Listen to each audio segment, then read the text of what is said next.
Hare Krishna Mataji, sound వినపడట్లేదు Mataji.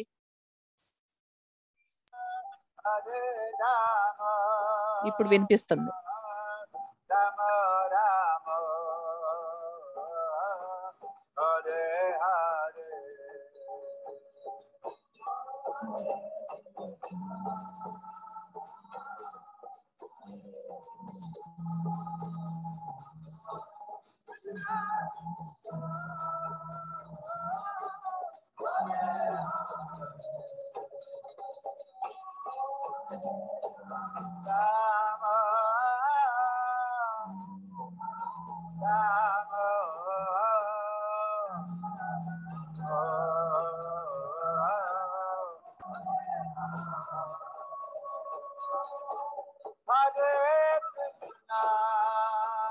Hare Krishna, Hare Krishna,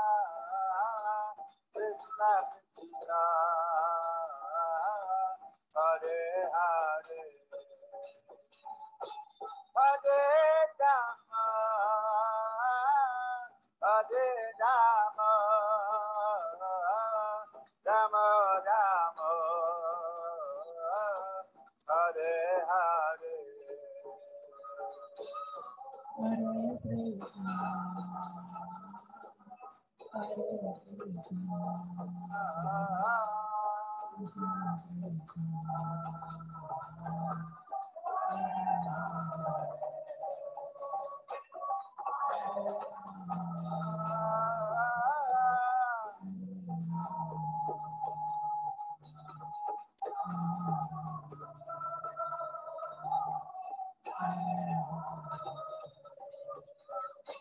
Hare Krishna, Hare Krishna.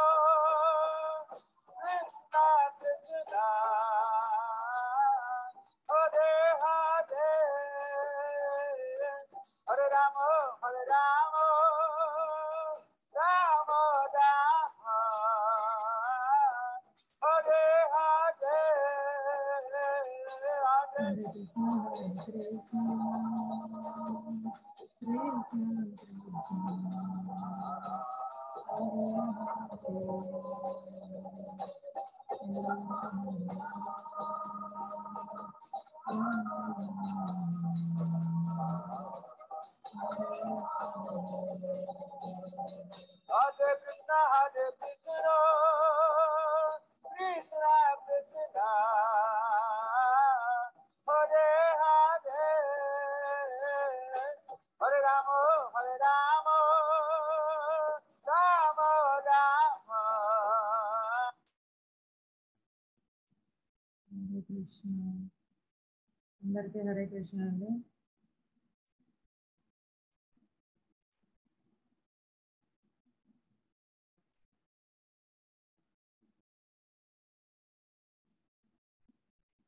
ఈరోజు మనం 14వ అధ్యాయం చర్చించుకుంటున్నాము.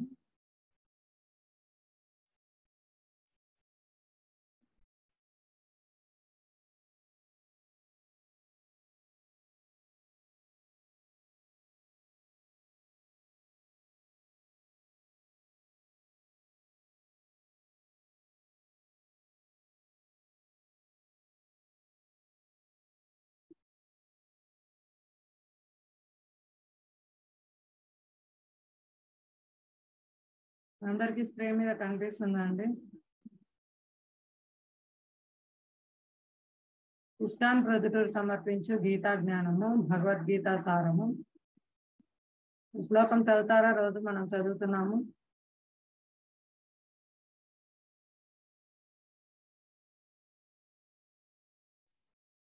హరే కృష్ణ మాతాజీ. హరే కృష్ణ. దేవకీ నందన కృష్ణ గీతా పటేన తుష్యతి యదా నవేదైర్ దానేన యజ్ఞతీర్థ వ్రతాదివిహ. దేవకీనందుడు దేవాది దేవుడైన శ్రీకృష్ణుడు భక్తితో కూడిన భగవద్గీత పఠనతో ఎంతగా సంతృప్తి చెందునో అంతగా వేదాధ్యయనము, దాన ధర్మాలు, యజ్ఞాలు, తీర్థయాత్రలు మరియు వ్రతముల వలన సంతృప్తి చెందడు. హరే కృష్ణ. హరే కృష్ణ. ధన్యవాదాలు మాతాజీ.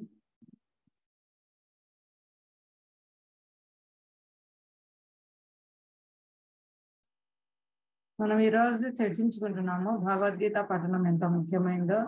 భక్తితో కూడిన భగవద్గీత పఠనం అండి. ఇది భగవంతుని దేవాదేవుడైన శ్రీకృష్ణ భగవానుని ఎంతగానో సంతృప్తి పరుస్తుంది. కాబట్టి మనం అందరం రోజు భగవద్గీత చదవడానికి ప్రయత్నిద్దాం. భక్తితో కూడిన భగవద్గీత పఠనం. హరే కృష్ణ. శ్రీ చైతన్య మహాప్రభు, శ్రీ నిత్యానంద ప్రభు, వీరు స్వయం కృష్ణ బలరాములు, స్వయం వీరే త్రేతాయుగంలో రామలక్ష్మణులుగా వచ్చారు. వీరు కలియుగ అవతారం అండి. గుప్త అంటే చెన్నావతారం అంటారు. అంటే భక్తుల్లాగా వచ్చారనమాట. ప్రకటింపబడలేదు. నేనే భగవాన్ అని ఆయన ప్రకటించలేదు.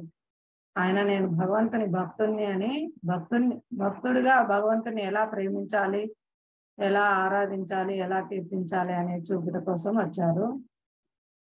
పరమ కరుణావతారము మన కోసం గోలోకం నుండి హరినామ సంకీర్తనం తీసుకొని వచ్చారు. వీరు చిన్న వయసులోనే ఎంతో అంటే తమ యొక్క ప్రతిభ, వారు సద్గుణైశ్వర్య పూర్ణుడు భగవంతుడు కాబట్టి వారి యొక్క జ్ఞానం అపారమైంది, అంటే అనంతమైంది, సంపూర్ణమైంది. ఇంకెవరికి అంతటి జ్ఞానం ఉండదన్నమాట. భగవంతుడే పూర్ణ జ్ఞానవంతుడు. ఆయన 16 ఏళ్ల వయసులోనే గురుకులం స్థాపించి తర్కము అన్ని నేర్పించేవారు అన్నమాట. అప్పుడు కాశ్మీరీ పండిట్ అని మొత్తం దేశంలో అన్ని చోట్ల పండితులందరినీ ఓడిస్తూ వస్తారన్నమాట ఆయన.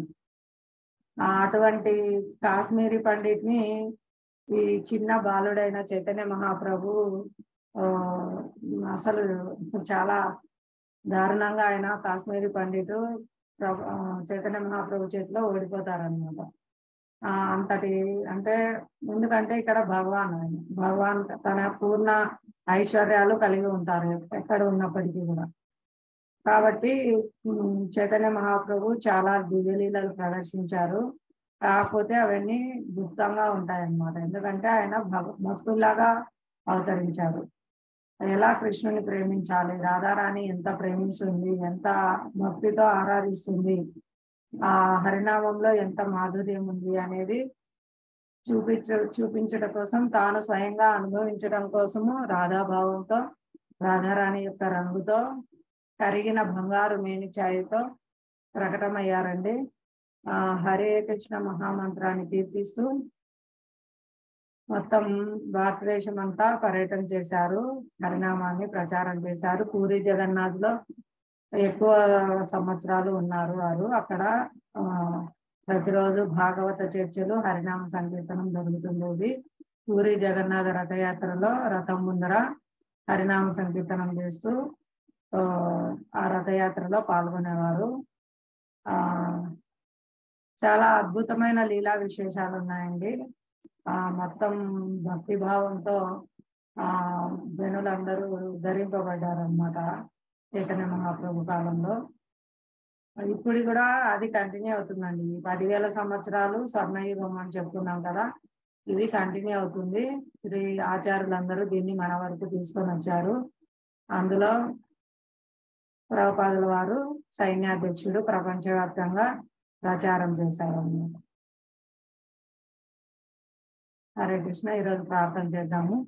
ఓం అజ్ఞాన తిమిరాంధస్య జ్ఞానాంజన శలాకయ చక్షురున్మీలితం యేన తస్మై శ్రీ గురవే నమః. నమః ఓం విష్ణుపాదాయ కృష్ణ ప్రేష్టాయ భూతలే శ్రీమతే భక్తి వేదాంత స్వామి ఇతి నామినే. నమస్తే సారస్వతే దేవే గౌరవాణి ప్రచారిణే నిర్విశేష శూన్యవాది పాశ్చాత్య దేశకారిణే.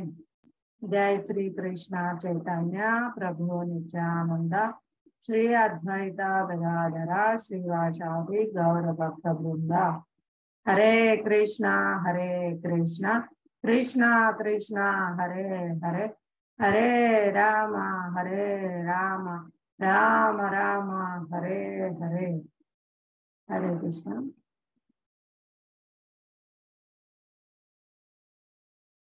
ఇక్కడ పరమ పూజ్య శ్రీ అభయ చరణారవింద భక్తి వేదాంత స్వామి శ్రీల ప్రభుపాదుల వారు మనం రోజు చెప్పుకుంటున్నాం కదా, దీని గురించి రెండు విషయాలు అట్లా. ఈయన అంతర్జాతీయ కృష్ణ చైతన్య సంఘ సంస్థాపకాచార్యులు. ప్రభుపాదుల వారు చివరి రోజుల్లో ఎంత కాన్షియస్నెస్ తో ఉన్నారంటే ఆయన ఆహారం తీసుకోకుండా పూర్తిగా తాను శరీరం వదిలిపెట్టడానికి సిద్ధమై అలాగే ఉపవాసంతో ఉన్నారనమాట. అయినప్పటికీ ఆయన ఎంత ఎంత చక్కగా రోజు భాగవతం బోధిస్తూ ఉన్నారు, శిష్యులకు సూచనలు ఇస్తూ ఉన్నారు.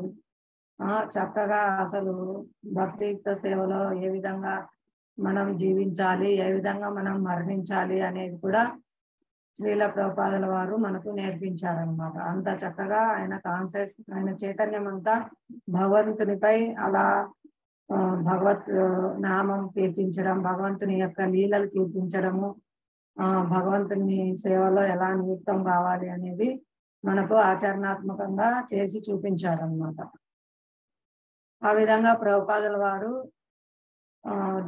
జీవించి ఉండగా మనం ఎలా జీవించాలి, మరణించే సమయంలో మనం ఎలా ఉండాలి, మన చైతన్యం పూర్తిగా భగవత్ చైతన్యంగా ఎలా మారుతుంది, ఇప్పటి నుంచి మనం సాధన చేస్తూ ఉంటే హరినామము, హరికథ, హరి సేవ, భక్తుల సేవ, ఈ విధంగా మనకు అన్ని ప్రాక్టికల్స్ ప్రతిరోజు ఏ విధంగా చేసుకోవాలి అనేది ప్రభుపాదుల వారు మనకు నిర్దేశించారు. ప్రతి ఒక్క ఇస్కాన్ మందిరంలో కూడా ఈ యొక్క కార్యక్రమాలు ఉదయం 4:30 నుంచి మంగళహారతి స్టార్ట్ అవుతుందండి. మంగళహారతి 4:30 నుంచి 5:30 వరకు మంగళహారతి, హరినామ సంకీర్తన మరియు శ్రీ నరసింహస్వామి కీర్తించడం స్తోత్రం ఉంటుంది. తర్వాత శ్రీ తులసీదేవి పూజ ఉంటుందండి. మహాహారతి, తులసి మహారాణికి హారతి ఇస్తారు. కీర్తన చేస్తూ ప్రదక్షిణ చేసి తులసి మహారాణికి నీళ్లు సమర్పించి ఆ తర్వాత కొంచెం ఒక 2 నిమిషాల ఆధ్యాత్మిక సందేశాన్ని వింటారు భక్తుల ముఖత. తర్వాత మహాప్రసాదం ఉంటుందండి. శ్రీకృష్ణునికి ఎంతో ఇష్టమైన బాల్భోగా తయారు చేస్తారు. అది కేవలం పాలతో ఉడికించి తయారు చేసిన మహాప్రసాదము. అది భక్తులకి మహాప్రసాద వితరణ జరుగుతుంది. తర్వాత అందరూ భక్తులు నోరు ప్రక్షాళన చేసుకొని తర్వాత వచ్చి కూర్చొని 5:30 నుంచి 6:50 వరకు అందరూ జపా మెడిటేషన్ ఉంటుందండి. అందరూ చక్కగా హరే కృష్ణ మహామంత్రాన్ని శ్రద్ధగా వింటూ జపిస్తారు. మధ్యలో తులసి మహారాణిని మహారాణి అంటే తులసి మహారాణి దగ్గర కూర్చొని అందరూ జపం చేస్తారు. తులసి మహారాణి మనకు భక్తిని ఇస్తుందండి, భక్తి జనని. ముఖ్యమైన పండుగలు కానీ, ఏకాదశి తిథి కానీ, అన్ని కూడా మనకు భక్తికి తల్లి లాంటివి. అందరూ అన్ని అనుకూలమైనవి మనకు భక్తిని అనుగ్రహిస్తారన్నమాట భక్తులు. తులసి మహారాణి భగవంతునికి ఎంతో ప్రీతికరమైంది, మనకు భక్తిని ఇస్తుంది. కాబట్టి మనం ప్రతిరోజు తులసి మహారాణి సేవిస్తూ తులసి మహారాణి దగ్గర కూర్చొని జపం చేయడం, ఇవన్నీ ప్రభుపాదుల వారు మనకు అనుగ్రహించారు. తర్వాత 6:50 నుంచి 7:20 వరకు మందిర మార్జనం ఉంటుందండి. మందిర మార్జనం తర్వాత దర్శన హారతి ఉంటుంది. భగవంతుడు శృంగారంగా అలంకరించబడతారు. ఆయన దర్శన హారతి ఉంటుంది, భగవంతుడిని దర్శించుకుంటాము. 7:25 నుంచి గురు పూజ ఉంటుందండి. శ్రీల ప్రభుపాదుల వారికి గురు పూజ చేస్తారు, కీర్తన చేస్తారు. తర్వాత 8 గంటల నుంచి భాగవత ప్రవచనం ఉంటుందండి. 9:15 వరకు భాగవత ప్రవచనం ఉంటుంది. భాగవత ప్రవచనం తర్వాత మహాప్రసాద వితరణ జరుగుతుంది. అందరికీ కడుపు నిండా మహాప్రసాదం ఇస్తారు. అందరూ తీసుకొని తర్వాత ఎవరి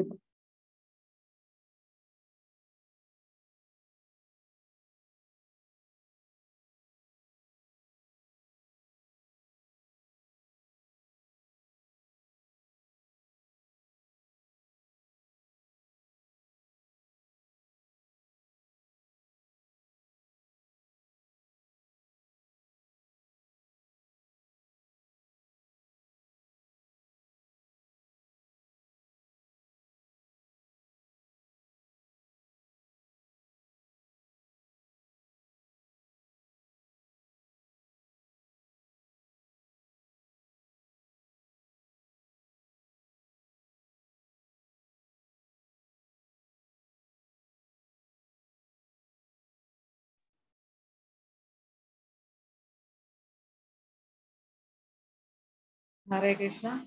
క్షమించండి, ఇదేదో సంథింగ్ ప్రాబ్లం, సిస్టమ్ ప్రాబ్లం వచ్చింది.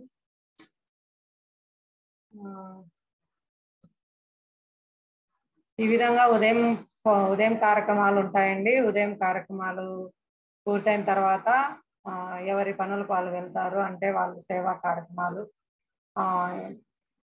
గృహస్థులు, వ్యాపారస్తులు, ఉద్యోగస్తులు, గృహిణీలు అందరూ ఎవరి సేవలకు వాళ్ళు తిరిగి వెళ్తారనమాట. ఈ విధంగా మార్నింగ్ ప్రోగ్రామ్ ఉంటుందండి. చాలా చక్కగా ఉంటుంది. ప్రభుపాదుల వారు సాయంత్రం ఈవినింగ్ ప్రోగ్రామ్ కూడా మనకు ఎండలకాలం 6 గంటలకు స్టార్ట్ అవుతుంది. చలికాలం కాబట్టి చలికాలం 6 గంటలకు ఉంటుంది. తర్వాత ఎండలకాలం 6:30కు స్టార్ట్ చేస్తారండి. 6:30 నుంచి గౌరహారతి, కీర్తన, భజన్స్, భగవద్గీత క్లాసు, తర్వాత ప్రసాద వితరణ ఉంటుంది. మళ్ళీ ఉదయం మార్నింగ్ ప్రోగ్రామ్. ఉదయం సాయంత్రం ఎలా భక్తుల సాంగత్యంలో మనం భక్తి చేసుకోవాలనేది మనకు ప్రభుపాదుల వారు చక్కగా ఇచ్చారన్నమాట. ఇది ప్రతి ఒక్కరూ ఆచరించదగింది. చాలా సులభం అండి, చాలా సుసుఖము, ఏమీ ఇబ్బంది లేదు. అందరూ కూడా చక్కగా ఆచరించే విధంగా ప్రభుపాదుల వారు మనకు మార్నింగ్ ప్రోగ్రామ్, ఈవినింగ్ ప్రోగ్రామ్ ఇచ్చారు. మధ్యలో ఎవరి పనులు వాళ్ళు చక్కగా స్కూల్కి వెళ్ళే వాళ్ళు స్కూల్కి వెళ్ళొచ్చు, కాలేజ్కి వెళ్ళే వాళ్ళు కాలేజ్కి వెళ్ళవచ్చు. అలాగే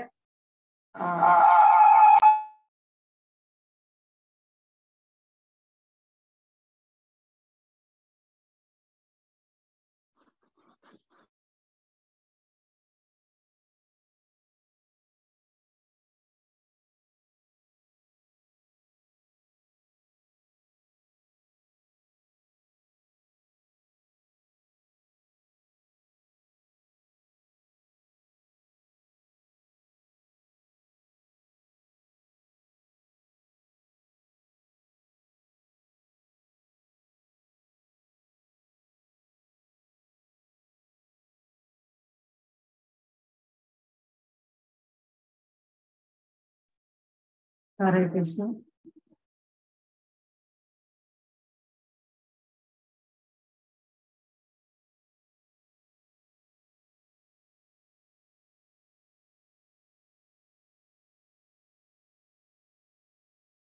హరే కృష్ణ. ఇక్కడ భవానీ మాతాజీ ఎవరండి? అయ్యో, లక్ష్మీ మాతాజీ వీళ్ళు తెలియదు కదా, వీళ్ళకు ఆన్ చేసుకోలేదు కూడా. ఇది ఎందుకో హోస్ట్ కి వాళ్ళకి వెళ్ళిపోయిందండి.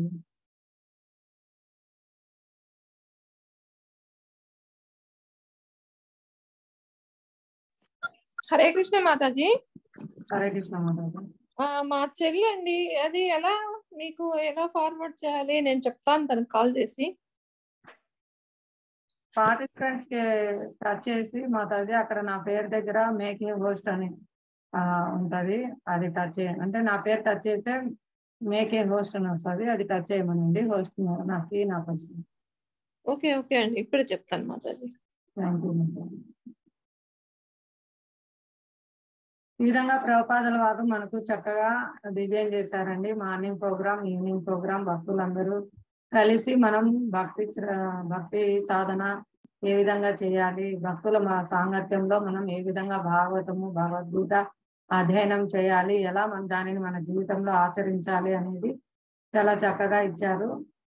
దాన్ని ఫాలో కావడం వల్ల ఇస్కాన్ ఈ విధంగా ప్రపంచవ్యాప్తంగా భక్తులందరూ ఎంతో అభివృద్ధి సాధిస్తున్నారు. వాళ్ళ జీవితాల్లో చాలా ఆనందంగా ఉంటున్నారు. శ్రీల ప్రభుపాదుల వారు మనకు మన గృహం ఆనంద నిలయం కావటకు ఇవన్నీ ఇచ్చారు. ఒకవేళ టెంపుల్ కు రాలేని వాళ్ళు కూడా ఇంటి దగ్గరే వాళ్ళు మంగళహారతి, జప, మెడిటేషన్, తులసి పూజ, భాగవతం చదువుకోవడము, కృష్ణ ప్రసాదాన్ని తీసుకోవడము, హరే కృష్ణ మహామంత్రాన్ని కీర్తించడము, శ్రీ విగ్రహారాధనము అన్ని ఇంట్లోనే చేసుకోవచ్చండి. టెంపుల్ కు దగ్గరగా ఉన్న వాళ్ళు టెంపుల్ కి వెళ్ళి భక్తుల సాంగత్యం తీసుకుంటారు. టెంపుల్ కు దూరంగా ఉన్నవారు సండేస్ అయినా సరే భక్తుల దగ్గరికి వెళ్ళి సండే ప్రోగ్రామ్ లో కలుస్తారు. సండే మధ్యాహ్నం కూడా ప్రసాద వితరణ ఉంటుంది. సండే అంతా ఉదయం నుంచి మధ్యాహ్నం వరకు ప్రోగ్రామ్స్ ఉంటాయండి. భగవద్గీత క్లాస్ ఉంటుంది, హరినామ సంకీర్తనం ఉంటుంది, మహాహారతి ఉంటుంది, మధ్యాహ్నం మహాప్రసాద వితరణ ఉంటుంది అనమాట. లవ్ ఫీస్ట్ అంటాం, అంటే ప్రేమ విందు. భక్తులు ఆహ్వానించి ప్రేమపూర్వకంగా భక్తులందరికీ విందునిస్తారు అన్నమాట. చాలా అద్భుతంగా ఉంటుందండి. మీరందరూ కూడా తప్పకుండా ఇస్తాను ప్రొద్దుటూరుకు రండి. ఇక్కడ చాలా చక్కగా ప్రభుపాదుల వారు నిర్దేశించిన విధంగా భక్తియుక్త సేవా కార్యక్రమాలు జరుగుతున్నాయి. మీరు సండే మీ ఖాళీ సమయం వృధా చేసుకోకుండా భక్తుల సాంగత్యం కోసం మీ విలువైన సమయాన్ని ఉపయోగించండి. చాలా అద్భుతంగా ఉంటుంది. అది మీకు మార్పు తెలుస్తుంది. భక్తుల సాంగత్యము, భక్తుల మధ్యలో మనం వారితో పాటు కీర్తన చేయడము, వారి నుండి భాగవతం భగవద్గీత శ్రవణం చేయడము, హారతి దర్శించుకోవడము, భగవంతుని దర్శనము, మహాప్రసాద స్వీకరణ అన్ని చాలా చక్కగా ఉంటాయండి. భక్తుల మధ్య సంబంధాలు ఒక కుటుంబం లాగా కలిసిమెలిసి ఉంటారు. అందరూ ఒకరికొకరు సహాయం చేసుకుంటూ ఉంటారు. చాలా ప్రేమపూర్వక సంబంధాలు ఉంటాయి భక్తుల మధ్య. మనకు చాలా చాలా బాగా ఉంటుందండి. చాలా అంటే ఒక కాన్ఫిడెన్స్ వస్తుంది, నాకు అందరూ ఉన్నారు అని.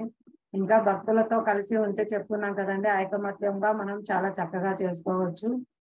మన నైపుణ్యత పెరుగుతూ ఉంటుంది. ఇంకా భక్తుల దయ వల్ల వాళ్ళ హృదయంలో ఉండే కృష్ణ ప్రేమ, కృష్ణ భక్తి, శ్రద్ధ, విశ్వాసం అన్ని కూడా మన హృదయంలో కూడా జాగృతం అవుతాయి. ప్రతి ఒక్కరంలో ఆత్మలమే కాబట్టి అందరికీ సహజంగా కృష్ణ ప్రేమ అనేది ఉందండి. అది కప్పబడిపోయింది. భక్తులు దాన్ని బయటికి తీస్తారనమాట. ధన్యవాదాలు మాతాజీ పోస్ట్ తీర్చింది.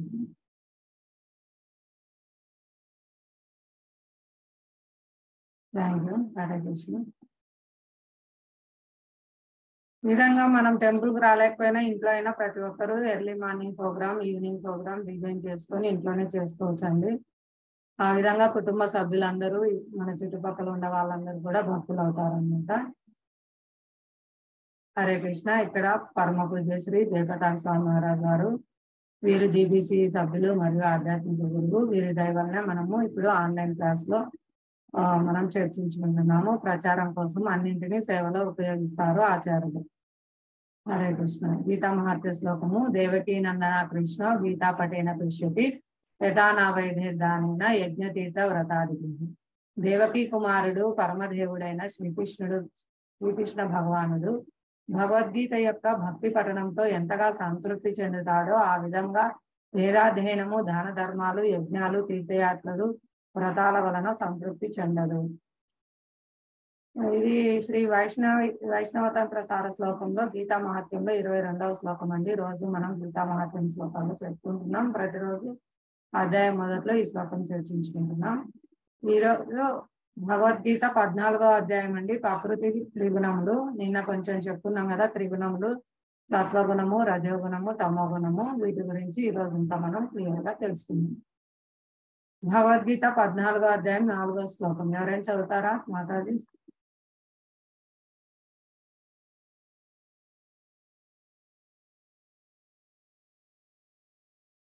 హరే కృష్ణ మాతాజీ. మైక్ ఆన్ చేసుకుని చదవండి. హరే కృష్ణ మాతాజీ. హరే కృష్ణ. సర్వయోనిషు కౌంతేయ మూర్తయ సంభవంతి యాః తాసాం బ్రహ్మ మహాజ్యోనిః అహం బీజప్రదః పితా.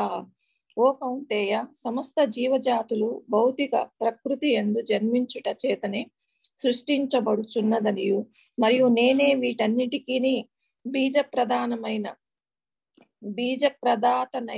తండ్రిననియు అవగాహన చేసుకొనవలెను. హరే కృష్ణ మాతాజీ. హరే కృష్ణ. ధన్యవాదాలు. చెప్పుకున్నాం కదా నిన్న ఓ కౌంతేయ అంటే కుంతి పుత్రుడా అని సంబోధిస్తున్నారు భగవంతుడు. తన దగ్గర సంబంధంగా మేనత్త కొడుకు అని. సమస్త జీవజాతులు భౌతిక ప్రకృతి యందు జన్మించుట చేతనే సృష్టింపబడుచున్నారనియు మరియు నేనే వీటన్నిటికీ బీజ ప్రదాతనైన తండ్రిననియు అవగాహన చేసుకొనవలను. భగవంతుడి నాభికమలం నుంచి బ్రహ్మ సృష్టింపబడతారు. బ్రహ్మ నుంచి మిగతా గౌణ సృష్టి అంతా వస్తుందండి. అది భౌతిక ప్రకృతి. భౌతిక ప్రకృతి కూడా భగవంతుని యొక్క వివిధ శక్తుల్లో ఒకటనమాట భౌతిక ప్రకృతి. భౌతిక ప్రకృతి యందు జీవులందరూ 84 లక్షల రకాల జీవజాతుల్లో జన్మిస్తున్నారు. బ్రహ్మ వారి వారి కోరిక అనుసారము వారికి దేహాలు ఇస్తున్నారు అనమాట. వారి యొక్క కర్మఫలము దీన్ని బట్టి రండి. కానీ మూలం వచ్చేసి వీటన్నిటికీ మూలం కారణము బీజ ప్రదాత అయిన తండ్రి భగవాన్ అని, శ్రీకృష్ణ భగవానుడే మూలమైన తండ్రి అని మనం అర్థం చేసుకోవాలి. ఇది భగవంతుడి ఇక్కడ మనకు తెలియజేస్తున్నారు. అహం బీజ ప్రదాపిత, నేనే అన్నిటికీ తండ్రిని. కాబట్టి ఇప్పుడు దీని నుంచి మనం ఏమర్థం చేసుకోవాలి? మనం అంతా సోదరులము, సోదరిమము. అంటే భగవంతుని పిల్లలం అందరము కూడా, అంశలం, ఆయన అంశలము, ఆయన పిల్లలము, ఆయనే మనందరికీ తండ్రి. కాబట్టి మనం ఏ జీవినైనా కూడా మనం అంశగా చూడాలి, భగవంతుని యొక్క అంశ. కాబట్టి మనం ఇతర జీవులను మన ఇంద్రియ ప్రీతి కొరకు, మన నాలుక సంతృప్తి కొరకు మనము సంహరించడం వంటివి చేయకూడదండి. ఇది భగవంతుడు మనకు తెలియజేస్తున్నారు. హరే కృష్ణ. నెక్స్ట్ శ్లోకం చదువుతారా? చదవండి మాతాజీ ఎవరొకరు.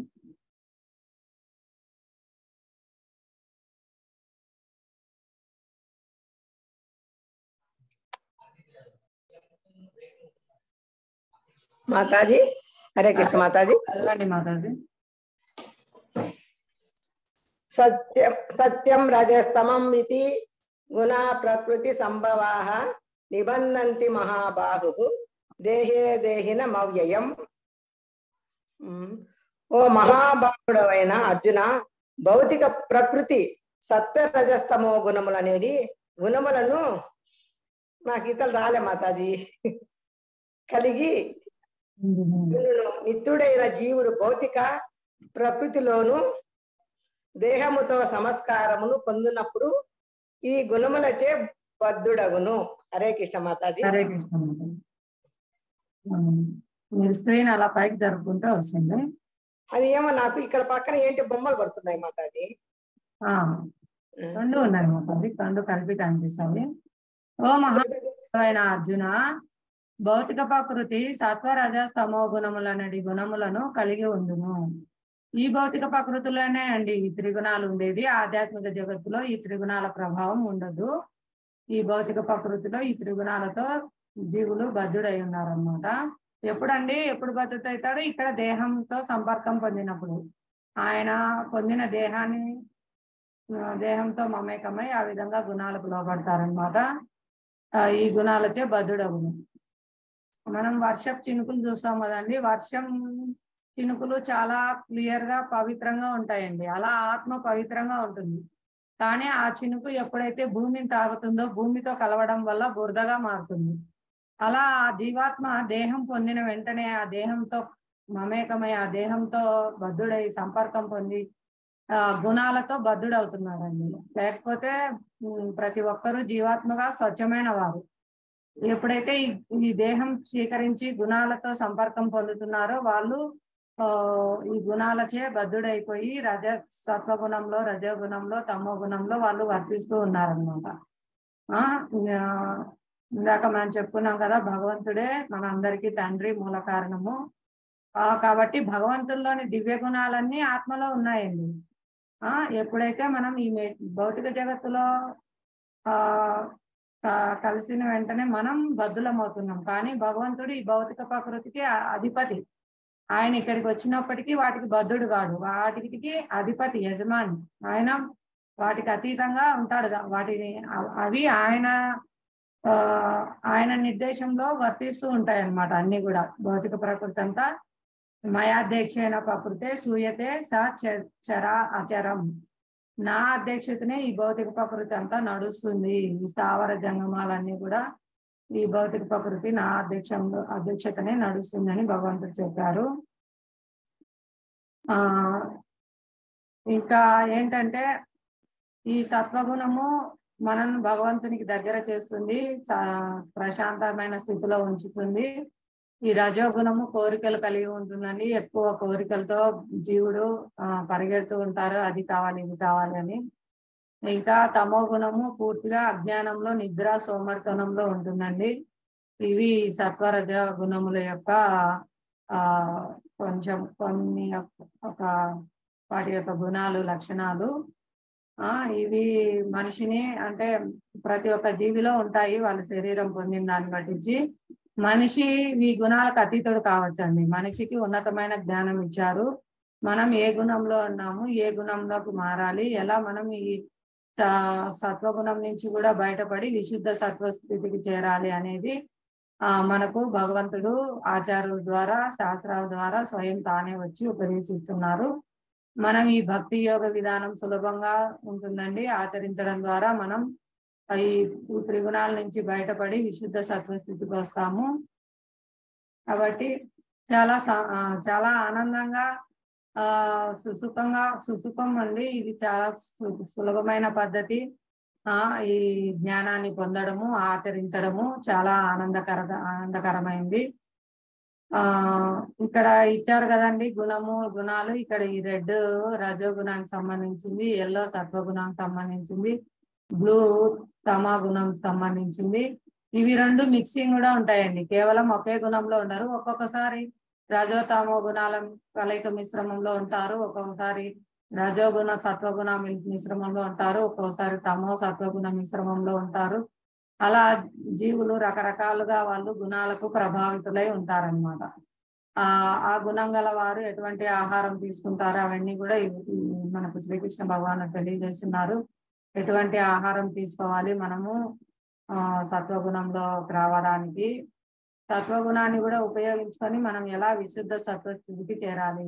సత్వగుణం కూడా మనల్ని భౌతిక జగత్తులోనే బంధిస్తుంది. పుణ్యకర్మలు అవన్నీ చేయడం ద్వారా అవి మళ్ళీ మనకు జన్మ మృత్యు జరా వ్యాధుల్ని బంధిస్తాయి. కాబట్టి సత్వగుణం గురించి కూడా మనం బయటికి రావాలి. ఇవన్నీ మనకు తెలియజేస్తాము. 14వ అధ్యాయము 6వ శ్లోకం ఎవరైనా చదువుతారా మాతాజీ?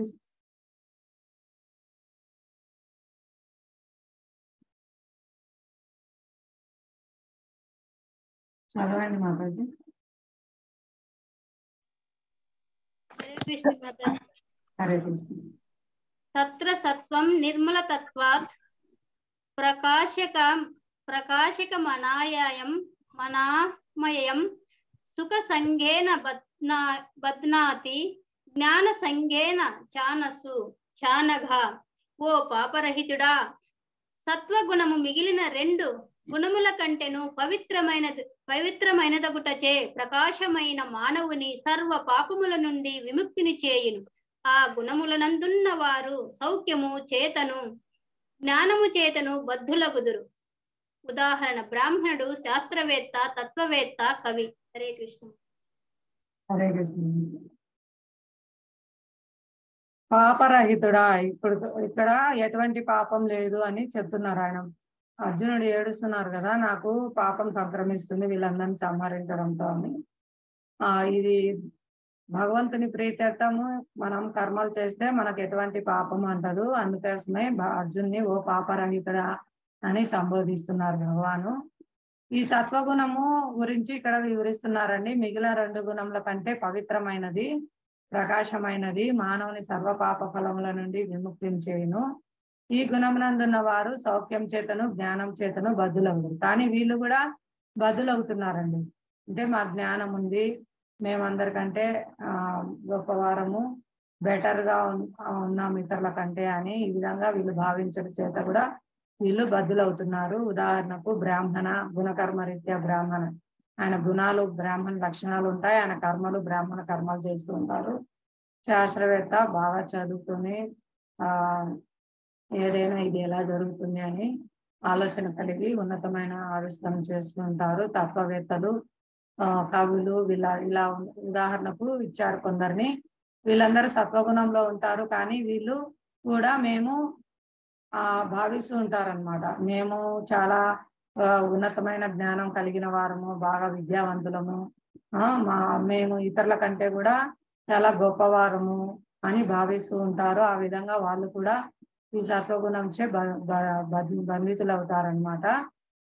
ఇందుకోసం మనకు ఇక్కడ శాస్త్రవేత్తలను అలా ఉదాహరణకు ఇచ్చారు. ఎందుకంటే వాళ్ళు శాస్త్రవేత్తలు అలాంటి వాళ్ళు జీవుల యొక్క అవసరాల కోసం ఏ విధంగా మనం ఇంకా కొత్త కొత్త ఆవిష్కరణలు చేయాలి అనేది కనిపెడుతూ ఉంటారన్నమాట. కాబట్టి మేము వీళ్ళకు ఇంకా మంచి ఉన్నతమైన జీవితం ఇస్తున్నాము, మా వల్లనే వీళ్ళు బాగున్నారు అనేది వాళ్ళకి ఫీలింగ్ అలాంటి భావనలు వస్తూ ఉంటాయన్నమాట. ఆ విధంగా వాళ్ళు బంధింపబడతారు. ఈ ఆధునికమైన నాగరికత కూడా మనిషిని బంధిస్తుందండి. ఈ భౌతిక జగత్తులోనే వాళ్ళు బంధింపబడుతూ ఉంటారు. మనం ఆధ్యాత్మిక విద్యను తెలుసుకోవాలి. ఎలా మనం ఈ త్రిగుణాల నుంచి బయటపడాలి, ఎలా మనం ఈ కష్టాల నుంచి బయటపడాలి, ఎలా మనం శాశ్వతంగా ఆనందంగా ఉండాలి అనే దానికే మనం ప్రయత్నం చేయాలి. తెలివైన వారు, బుద్ధిమంతులు ఆ విధంగా ప్రయత్నం చేస్తారు. అందుకోసం మనకు సత్వగుణం ఉపయోగపడుతుందండి. సత్వగుణం, సాత్విక ఆహారం, ఇక్కడ సాత్విక ఆహారం కూడా ఇచ్చారు చూడండి. పండ్లు, పాలు, అన్ని కూరగాయలు, సాత్వికమైన ఆహారం, ధాన్యము, అన్ని సత్వగుణ ఆహారము ఇక్కడ ఇచ్చారు. అవన్నీ భగవంతునికి సమర్పించి ప్రసాద రూపంగా తీసుకోవడం ద్వారా మన చైతన్యాన్ని పరిశుద్ధం చేస్తుంది. మనం ఈ గుణాల నుంచి బయటపడతాం అన్నమాట. కానీ ఎన్ని చేసినప్పటికీ ఈ శాస్త్రవేత్తలు మరణానికి మందు కనుక్కోలేదు. మరణిస్తూనే ఉన్నారు. వారు కూడా మరణిస్తున్నారు. వారు కూడా వృద్ధాప్యం పాలవుతున్నారు. వారు అనేక రోగాల పాలవుతున్నారు. ఆ మూల కారణానికి వాళ్ళు ఏమి కనిపెట్టలేకపోతున్నారండి. భౌతిక జగత్తు దుఃఖాలయము. ప్రతి ఒక్కరూ జన్మ, మృత్యు, జరా, వ్యాధుల కష్టాలచే పీడింపబడుతున్నారు. వాటికి పరిష్కార మార్గం ఈ శాస్త్రవేత్తలు ఎవరు కనిపెట్టలేకపోయారు. అది దీనికి పరిష్కారం భగవద్గీత ఇస్తుంది. వీటి నుంచి ఎలా మనం బయటపడాలి అనేది. కాబట్టి మనం మోసపోకూడదండి. శాస్త్రవేత్తలు చెప్పే మాటలన్నీ కూడా జనాలను మోసగించేవే ఉంటాయన్నమాట. వాళ్ళు ఒకటే అడగాలి, మీరు ముసలితనం లేకుండా ఏమైనా చేయగలరా, మరణం లేకుండా ఏమైనా చేయగలరా, వ్యాధులు రాకుండా ఏమైనా చేయగలరా? ఎక్కడా లేదండి.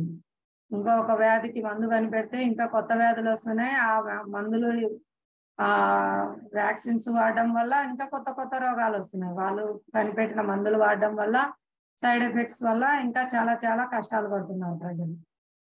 కాబట్టి ఈ భౌతిక జగత్తులో ఇక్కడ ఆనందం, సుఖం అనేది లేదు. ఎందుకంటే ఇది దుఃఖాలయము.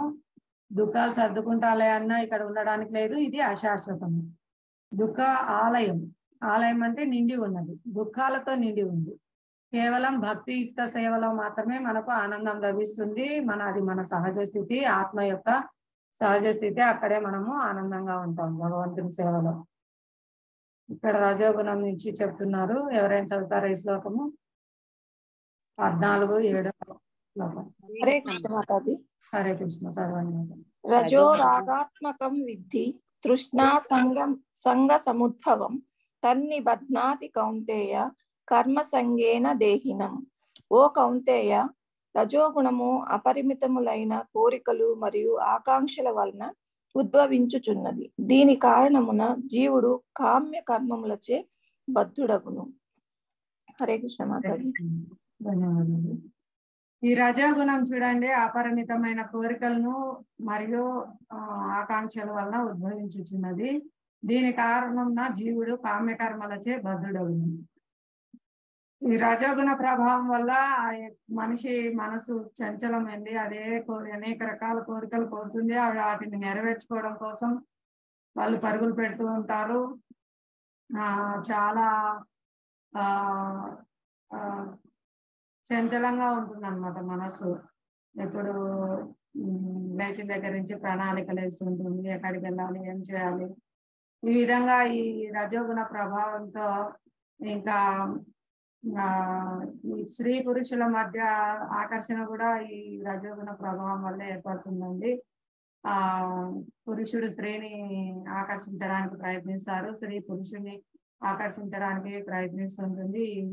ఆధునిక నాగరికత అంతా ఈ రజోగుణ ప్రభావం నుంచే చాలా ఘోరంగా ఉందండి ఇప్పుడు పరిస్థితులు. మనం మన పిల్లలకు కానీ మన ప్రతి ఒక్కరికి మనం సత్వగుణంలో ఉండే విధంగా శిక్షణ ఇవ్వాలి. సత్వగుణం నుంచి కూడా విశుద్ధ సత్వ గుణానికి తీసుకెళ్లే ఈ భక్తి యోగ మార్గాన్ని మనం స్వీకరించాలి. భక్తి యోగ కార్యకలాపాలన్నీ విశుద్ధ సత్వగుణం అండి. ఇప్పుడు చాలా చిన్న వయసు నుంచే చాలా ఘోరమైన కార్యాలు చేస్తున్నారు వాళ్ళు. నియమాలు ఉల్లంఘించడము, చేయకూడని పనులన్నీ చేయడము, ఈ ఆధునిక నాగరికత పేరుతో విచ్చలవిడిగా చాలా పాపకార్యాలు చేస్తున్నారండి. కాబట్టి మనం ఖచ్చితంగా తల్లిదండ్రులు ఫస్ట్ మొదటి గురువులండి పిల్లలకు. మన ప్రతి ఒక్కరూ తల్లిదండ్రులు వాళ్ళ పిల్లలకు గురువుగా వాళ్ళు చిన్నప్పటి నుంచి శిక్షణ ఇస్తే వాళ్ళు తప్పకుండా విశుద్ధ సత్వగుణ స్థితిలోనే పెరుగుతారు. వాళ్ళ జీవితం అంతా చాలా చక్కగా వాళ్ళు లీడ్ చేస్తారండి. చాలా సద్వినియోగం చేసుకుంటారు, ఎటువంటి తప్పులు చేయరు, ఎటువంటి పాపకార్యాలకు పాల్గొనరు. కాబట్టి ఇది తల్లిదండ్రుల బాధ్యత, గురువుల బాధ్యత. ప్రతి ఒక్కరూ మనం భగవద్గీత జ్ఞానాన్ని వాళ్ళకి అందించాలి. ఆ విధంగా వాళ్ళ జీవితంలో ఆచరించేటట్లు ఉండాలి. మనం తీసుకొని ఆచరిస్తే వాళ్ళు మనల్ని అనుకరిస్తారు, కాబట్టి వాళ్ళు కూడా ఆచరిస్తారండి. హరే కృష్ణ. తమో గుణం శ్లోకం, ఈ శ్లోకం ఎవరైనా చదువుతారా? 14వ అధ్యాయం 8వ శ్లోకము తమో గుణం గురించి చదవండి.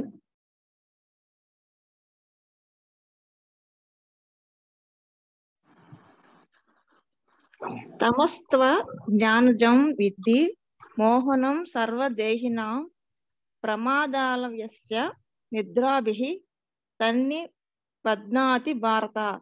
ఓ భరతవంశీయుడా, అజ్ఞానము వలన పుట్టిన తమోగుణము బద్ధజీవులందరికీ మోహ కారణమని ఎరుంగుము. బద్ధజీవుని బంధించినటువంటి బుద్ధిహీనత, సోమరితనము, నిద్ర అనునవి ఈ తమోగుణపు ఫలితములై ఉన్నవి. హరే కృష్ణ. హరే కృష్ణ. ధన్యవాదాలు. ఓ భరతవంశీయుడా, అజ్ఞానం వలన పుట్టిన ఈ తమోగుణము బద్ధజీవులందరికీ మోహ కారణమని ఎరుగుము.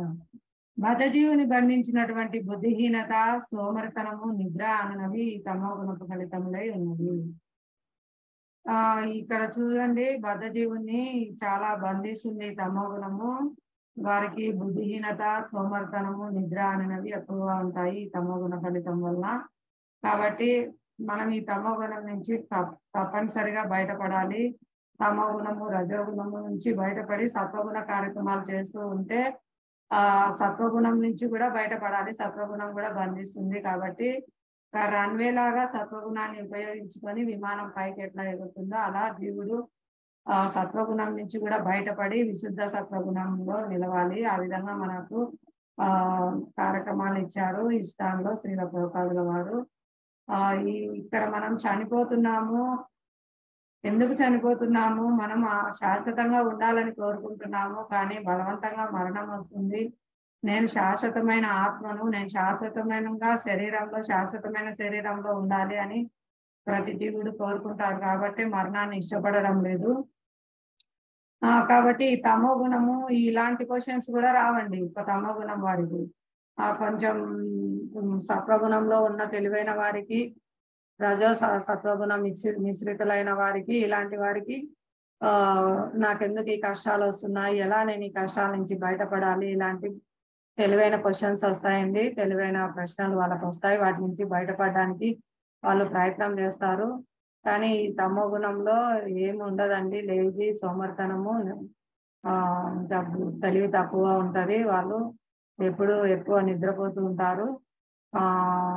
మనకు శాస్త్రజ్ఞులు అంటే పరిశోధన ద్వారా కూడా తెలియదంటే ప్రతి వ్యక్తికి ఒక రోజులో 24 గంటల్లో 6 గంటలు నిద్ర సరిపోతుందండి.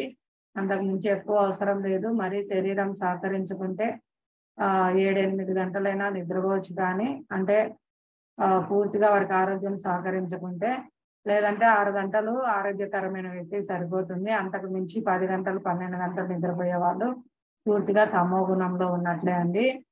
మనకు వారిని కుంభకర్ణుడితో పోలుస్తారు. ఎందుకంటే కుంభకర్ణుడు సంవత్సరంలో 6 నెలలు నిద్రపోయేవాడు. అంటే మనకు రోజులో 24 గంటలు అండి. 12 గంటలు నిద్రపోతే సగం జీవితం సగం 24లో సగం 12 గంటలు నిద్రపోయినట్టే. 12 గంటలు ఒక సంవత్సరం కాలం అంతా 12 గంటలు తీసేస్తే నిద్రలో వాళ్ళు 6 నెలలు నిద్రలోనే ఉన్నట్లండి. అంటే 6 నెలలు కుంభకర్ణులాగా వాళ్ళు నిద్రపోతున్నట్టు పూర్తి తమో గుణం అండి.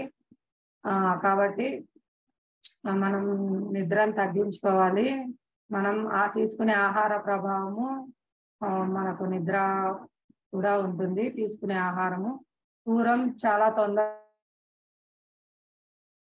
ఎర్లీగా భోంచేసేవారండి. ఈవినింగ్ తొందరగా నిద్రపోయేవారు. ఆ విధంగా వాళ్ళు మంగళహారతి అంటే బ్రహ్మముహూర్త సమయంలో శుభకరమైన మంగళ సమయంలో వాళ్ళు నిద్ర లేచేవాళ్ళు. వాళ్ళు దైవ కార్యక్రమాలు వాళ్ళ యొక్క పొలం పనులు చేసుకునేవారండి. అది ఆరోగ్యకరమైన వ్యక్తి జీవించే విధానం.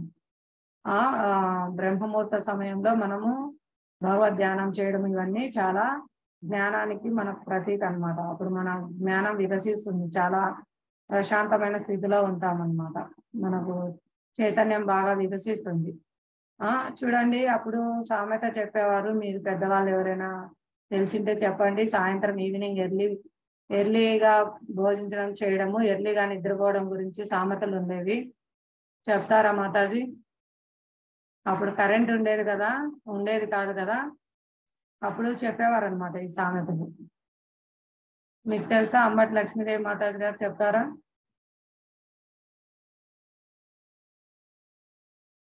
హరే కృష్ణ. జానకి మాతాజీ, ఇంకా ఎవరైనా చెప్పగలరా? గూట్లో దీపం నోట్లో ముద్దాను మాతాజీ. హరి బోల్. ఎందుకు అలా చెప్పేవారు చెప్పండి? పొద్దుగానే లైట్ అయ్యంగానే భోజనం చేసేస్తారని అందరూ ఆడే పనుకుంటారు మాతాజీ. మనం చీకటి సూర్యుడు అస్తమించగానే మనం దీపాలు పెడతాం. సూర్యుడు అస్తమించే టైంలోనే మనం భోజనం తీసుకోవడం వల్ల మనం పడుకునేసరికి పూర్తిగా భోజనం అరిగిపోతుంది అనమాట. మనం ఇంట్లో మిగతా కార్యక్రమాలు చేసుకునేసరికి పూర్తిగా అరిగిపోతుంది. అప్పుడు మనకు డీప్ స్లీప్ వస్తుందండి. బాగా పూర్తిగా శరీరం పూర్తి విశ్రాంతి తీసుకుంటుంది. కలత నిద్ర ఉండదు, శరీరానికి పూర్తి విశ్రాంతి లభిస్తుంది. ఎప్పుడైతే ఖాళీ కడుపుతో అరుగుదల అయిన తర్వాత నిద్రపోతే, లేదంటే అది అరుగుదల కూడా కాదండి ఆహారము. అప్పుడు మనకు ఎర్లీ మార్నింగ్ బ్రహ్మముహూర్త సమయంలో బాగా నిద్ర వస్తుందండి. ఈ సామెత మనకు ఊరికే చెప్పలేదు పెద్దవాళ్ళు. చూడండి, పెద్దవాళ్ళు చాలా ఆచరించేవారు ఇవన్నీ. ఇప్పుడు ఈ కాలంలో అవన్నీ మర్చిపోయి అర్ధరాత్రి దాకా భోంచేయడము, అర్ధరాత్రి వరకు నిద్రపోకుండా మేల్కొని ఉండడము, తెల్లవారి 9-8 కానీ లేవకుండా ఉండడము, సూర్యోదయం తర్వాత కూడా నిద్రించి ఉండడము. ఇప్పుడు పిల్లలందరికీ బాగా అలవాటు అయిపోయింది, చెప్పినా వినకుండా వచ్చారు. ఇలాంటివి మనము వాళ్ళకి తెలియజేయడానికి ప్రయత్నించాలి. చిన్నప్పటి నుంచే శిక్షణ ఇస్తే వాళ్ళకి అలవాటు అవుతుందండి. పెద్దవాళ్ళు అయిన తర్వాత, కామం వికసించిన తర్వాత వినరు వాళ్ళు.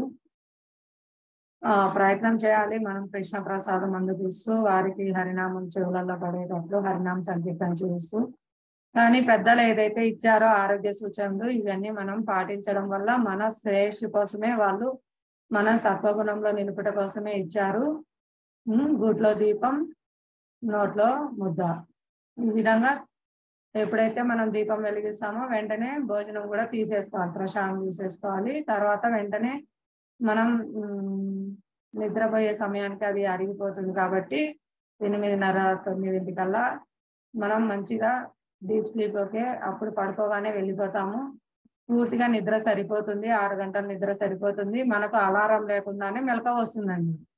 అలారం లేకుండానే మెలకువ వస్తుంది. ఎవరైతే ఎర్లీగా ఫుడ్ తీసుకుంటారో వారికి అలారం లేకుండానే 2:40కి 3 కల్లా వాళ్ళకు మెలకువ వచ్చేస్తుంది. ఇది నాకు కూడా ప్రత్యక్ష అనుభవం అండి. ఎప్పుడైతే మనం ఎర్లీ ఫుడ్, ఈవినింగ్ ఫుడ్ తీసుకొని మంచిగా 9 గంటలకే నిద్రకు వెళ్తామో మనకు అలారం లేకుండానే 2:40 కల్లా ఆటోమేటిక్ గా మెలకువ వచ్చేస్తుందండి. అసలు శరీరం పడిపోదు, అంటే ఫుల్ సఫిషియంట్ గా నిద్ర సరిపోతుంది పూర్తిగా. అందువల్ల మనము ఎర్లీ మార్నింగ్ లేవగలుగుతాం. 3:00కైనా ఎటువంటి ఇబ్బంది లేకుండా శరీరం సహకరిస్తుంది, దానంతట అదే నిద్ర లేస్తుంది అనమాట. చక్కగా ఆరోగ్యంగా ఉంటారు. ఆ టైంలో స్నానం చేసి, అంటే మన కార్యక్రమాలు తీర్చుకొని దంతధావనం చేసి, స్నానం చేసి మనం చక్కగా మంగళహారతి సేవలు, జప సేవలు అన్ని చేసుకోవచ్చు అనమాట. ఎటువంటి ఇబ్బంది ఉండదు. ఇది చాలా ముఖ్యమైనదండి భక్తి జీవితంలో. తొందరగా భోంచేయడం, ఈ తమోగుణం నుంచి బయటపడము, లేదంటే పూర్తిగా అజ్ఞానాంధకారంలో ఉంటాము, కుంభకర్ణులాగా జీవితాన్ని వృధా చేసుకుంటాం అన్నమాట. ఇది తమోగుణం నుంచి బయటపడడానికి మనకు ఇచ్చిన సూచనలు. హరే కృష్ణ. ఎవరైనా చదువుతారా? 14వ అధ్యాయము 14-15 శ్లోకాలు.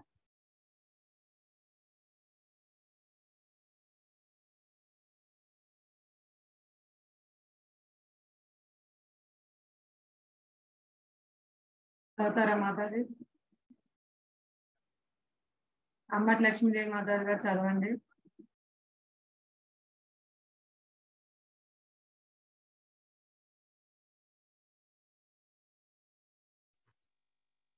వేరే లైన్ లో ఎవరైనా చదువుతారా? హరే కృష్ణ మాతాజీ. హరే కృష్ణ.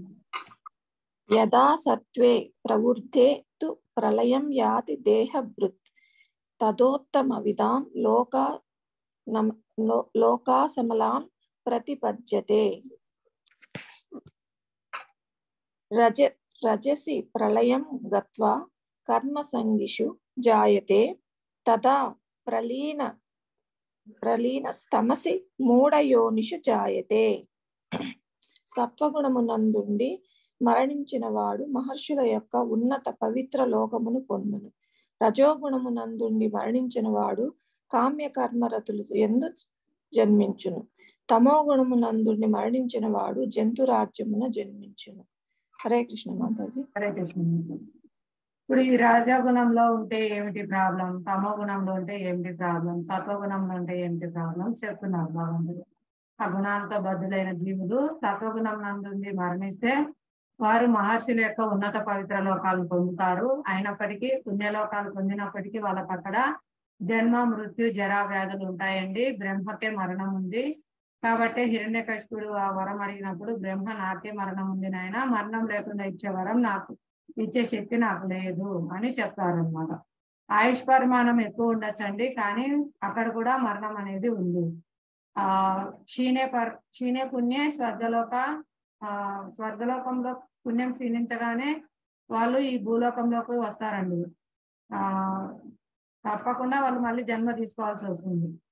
కాబట్టి ఈ సత్వగుణంలో పుణ్యకర్మలు చేసి ఉద్దలోకాలకు వెళ్ళినప్పటికీ కూడా వాళ్ళు మళ్ళీ తిరిగి జన్మ మృత్యు చక్రంలోకే వస్తారు. వాళ్ళు మళ్ళీ ఈ భౌతిక జగత్తులోనే బంధింపబడి అనేక కష్టాలకు గురవుతూ ఉంటారు.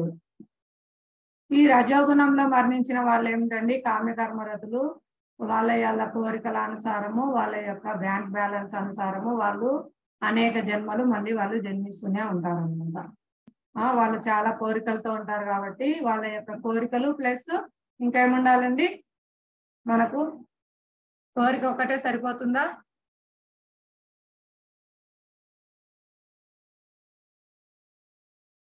రోజు వింటున్నారు కదా.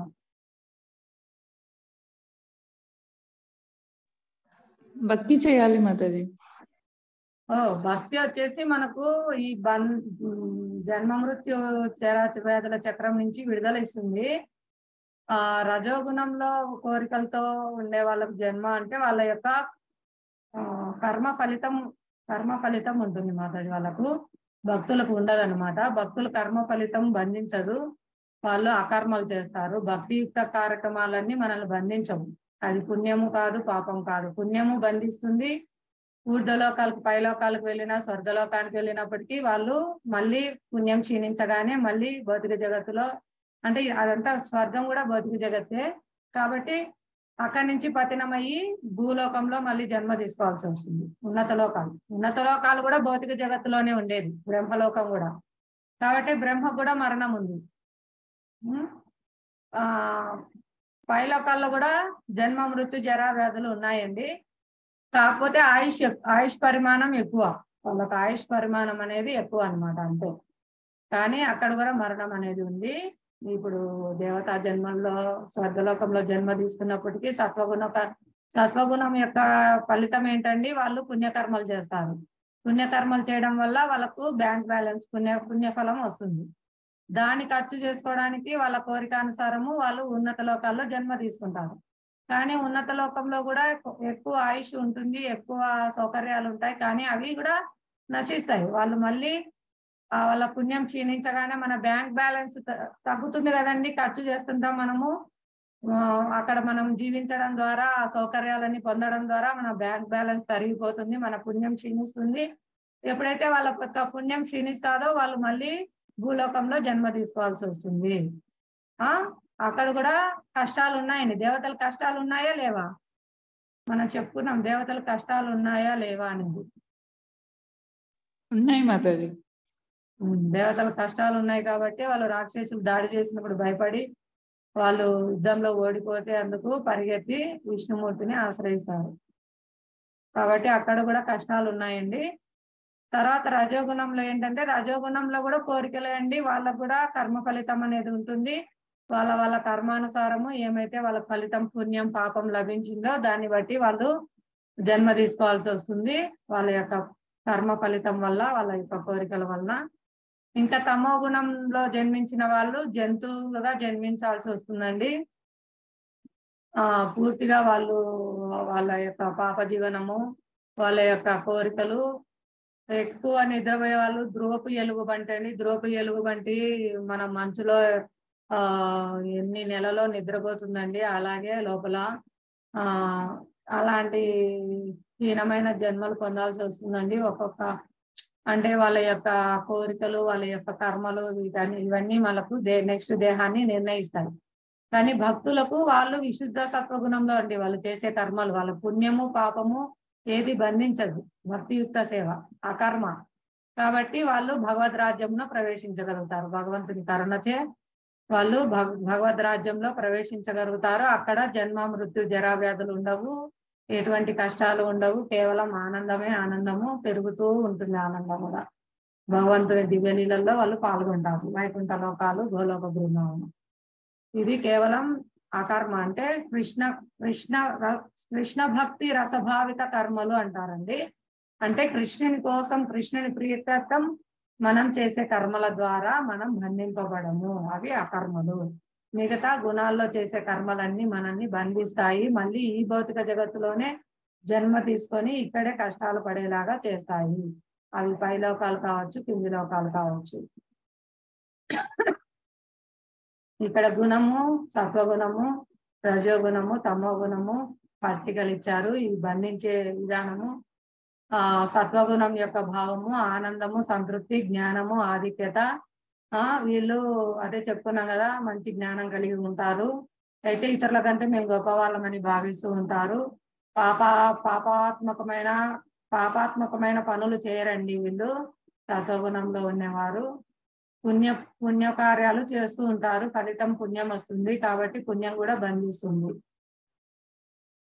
వీళ్ళు రజోగుణంలో ఉండే వాళ్ళు కోరికలతో కార్యాలు చేస్తూ ఉంటారండి. ఫలప్రదమైన కార్యకలాపాల పట్ల వీళ్ళకు మమకారం ఉంటుంది. కోరిక మమకారం యొక్క బంధనాలు వీటిని బంధించి ఉంచుతాయి. కోరికలు మరియు తీవ్రమైన కోరికలు ఈ లక్షణాలు అన్నమాట. మనకు జీవుని కోరిక లేకుండా పోదండి. కోరికలు ఉంటాయి, పవిత్రమవుతాయండి. భక్తియుక్త సేవలో మన కోరికలు పవిత్రమవుతాయి. కోరికలు లేకుండా జీవునికి ఉండరు, కానీ మన కోరికలు పవిత్రమవుతాయి అన్నమాట భక్తియుక్త సేవలో.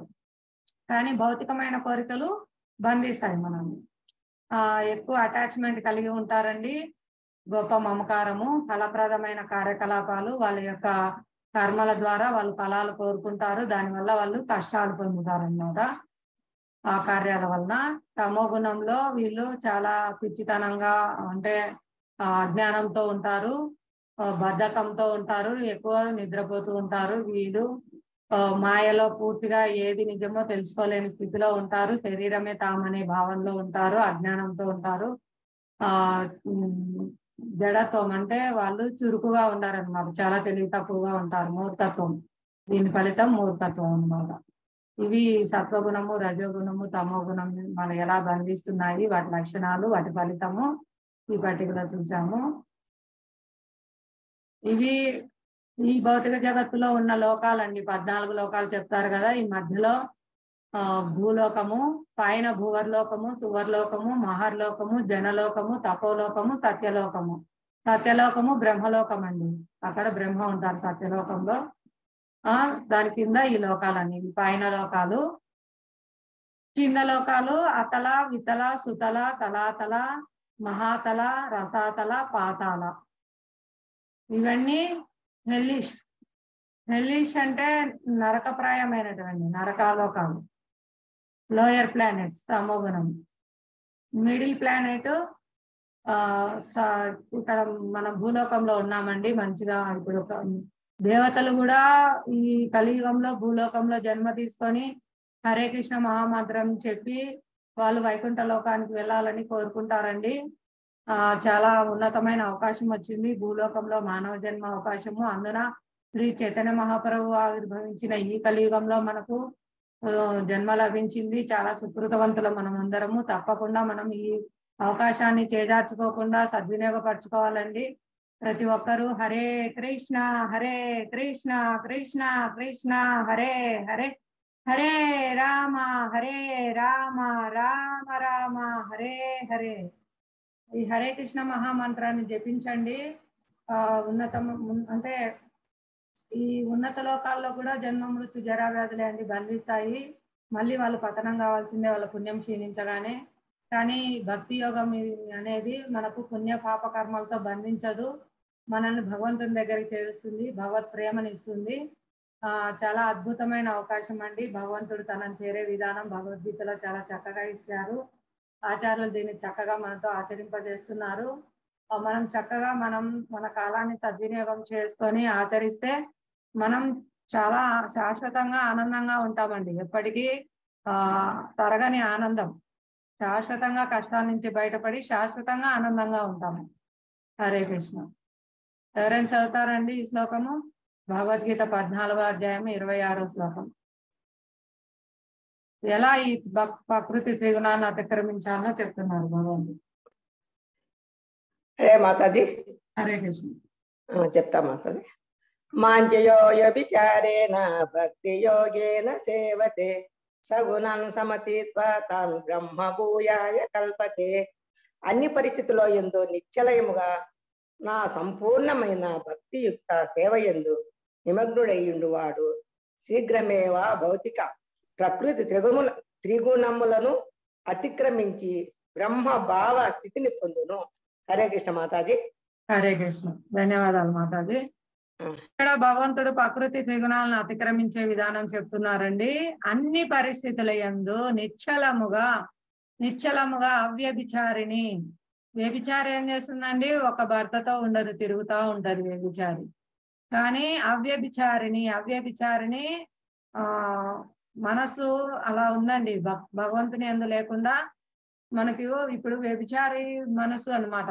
మనల్ని నిశ్చలంగా లేకుండా చేస్తుంది, అటు ఇటు తిప్పుతూ. కానీ ఎప్పుడైతే అవ్యభిచారిణి మనస్సుతో మనం అన్ని పరిస్థితుల యందు నిశ్చలంగా సంపూర్ణమైన భక్తియుక్త సేవ యందే నిమగ్నుడై ఉంటే వారు శీఘ్రమే ఈ భౌతిక ప్రకృతి త్రిగుణాలను అతిక్రమించి బ్రహ్మభావ స్థితిని పొందును. చాలా సులభమైన విధానం ఇస్తున్నారండి. అన్ని పరిస్థితుల యందును ఎక్కడ ఉన్నా మీరు చైతన్య మహాప్రభు ఇచ్చారు స్థానే స్థితే. మీరు ఎక్కడ ఉంటారో అక్కడ ఉండండి. మీరు స్టూడెంటా, మీరు గృహణ్యా, మీరు వ్యాపారస్తులా, ఉద్యోగస్తులా, మీరు ఏ పరిస్థితిలో ఉన్నప్పటికీ అన్ని పరిస్థితుల యందు నిశ్చలంగా నా సంపూర్ణమైన భక్తియుక్త సేవ యందు. ఇప్పుడు చెప్పుకున్నాం కదా, ప్రభుపాదుల వారు మనకు ఉదయం సాయంత్రం భక్తియుక్త కార్యక్రమాలు ఇచ్చారు.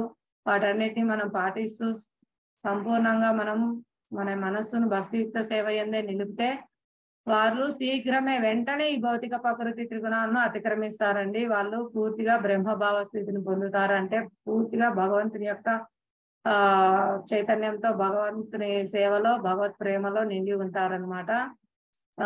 ఈ మొదటిది భగవంతుని యొక్క నిరాకార బ్రహ్మము. దీన్ని దాటి పరమాత్మ ప్రతి ఒక్క జీవి హృదయంలో పరమాత్మ ఉంటారనే జ్ఞానం నుంచి కూడా దాటి పూర్ణంగా supreme personality of Godhead దేవాదేవుడు శ్రీకృష్ణ భగవానుడు ఆయన సేవలో మనం నియుక్తం కావాలి అనే ఈ పూర్ణత్వ స్థితికి చేరతారండి. ఇక్కడ ఈ స్టోరీ పైన మనకు నారద మహర్షుల వారు, అంగీరస మహర్షి వారు, ఇక్కడ మృగారి అనే వ్యక్తి అండి. ఆయన మొదట ఈ మృగారి పూర్వము ఆయన వేటాడేవారు. వేటాడేయడం ఎలా అంటే చాలా తమో గుణంలో క్రూరంగా ఆ జంతువులు సగం చంపి అవి గిలగిలా కొట్టుకుంటూ ఉంటే చూసి ఆనందిస్తూ ఉండేవారు అనమాట. అది చూసి నారద మహర్షి చాలా బాధపడతారు. అయ్యా, ఎందుకు నువ్వు ఇలా వాటిని బాధిస్తున్నావు? పూర్తిగా చంపనైనా చంపకుండా వాటిని అలా సగం చంపి ఇలా అవి బాధపడుతూ ఉంటే నువ్వు అలా చూస్తూ వినోదిస్తున్నావు అని అడుగుతారనమాట. అప్పుడు ఆ మృగారి చెప్తారు, నాకు చిన్నప్పటి నుంచి మా తండ్రి గారు ఇదే నేర్పించారు. అవి అలా గిలగిలా కొట్టుకుంటుంటే నాకు చాలా ఆనందంగా ఉంది అంటారు ఆయన తమో గుణంలో.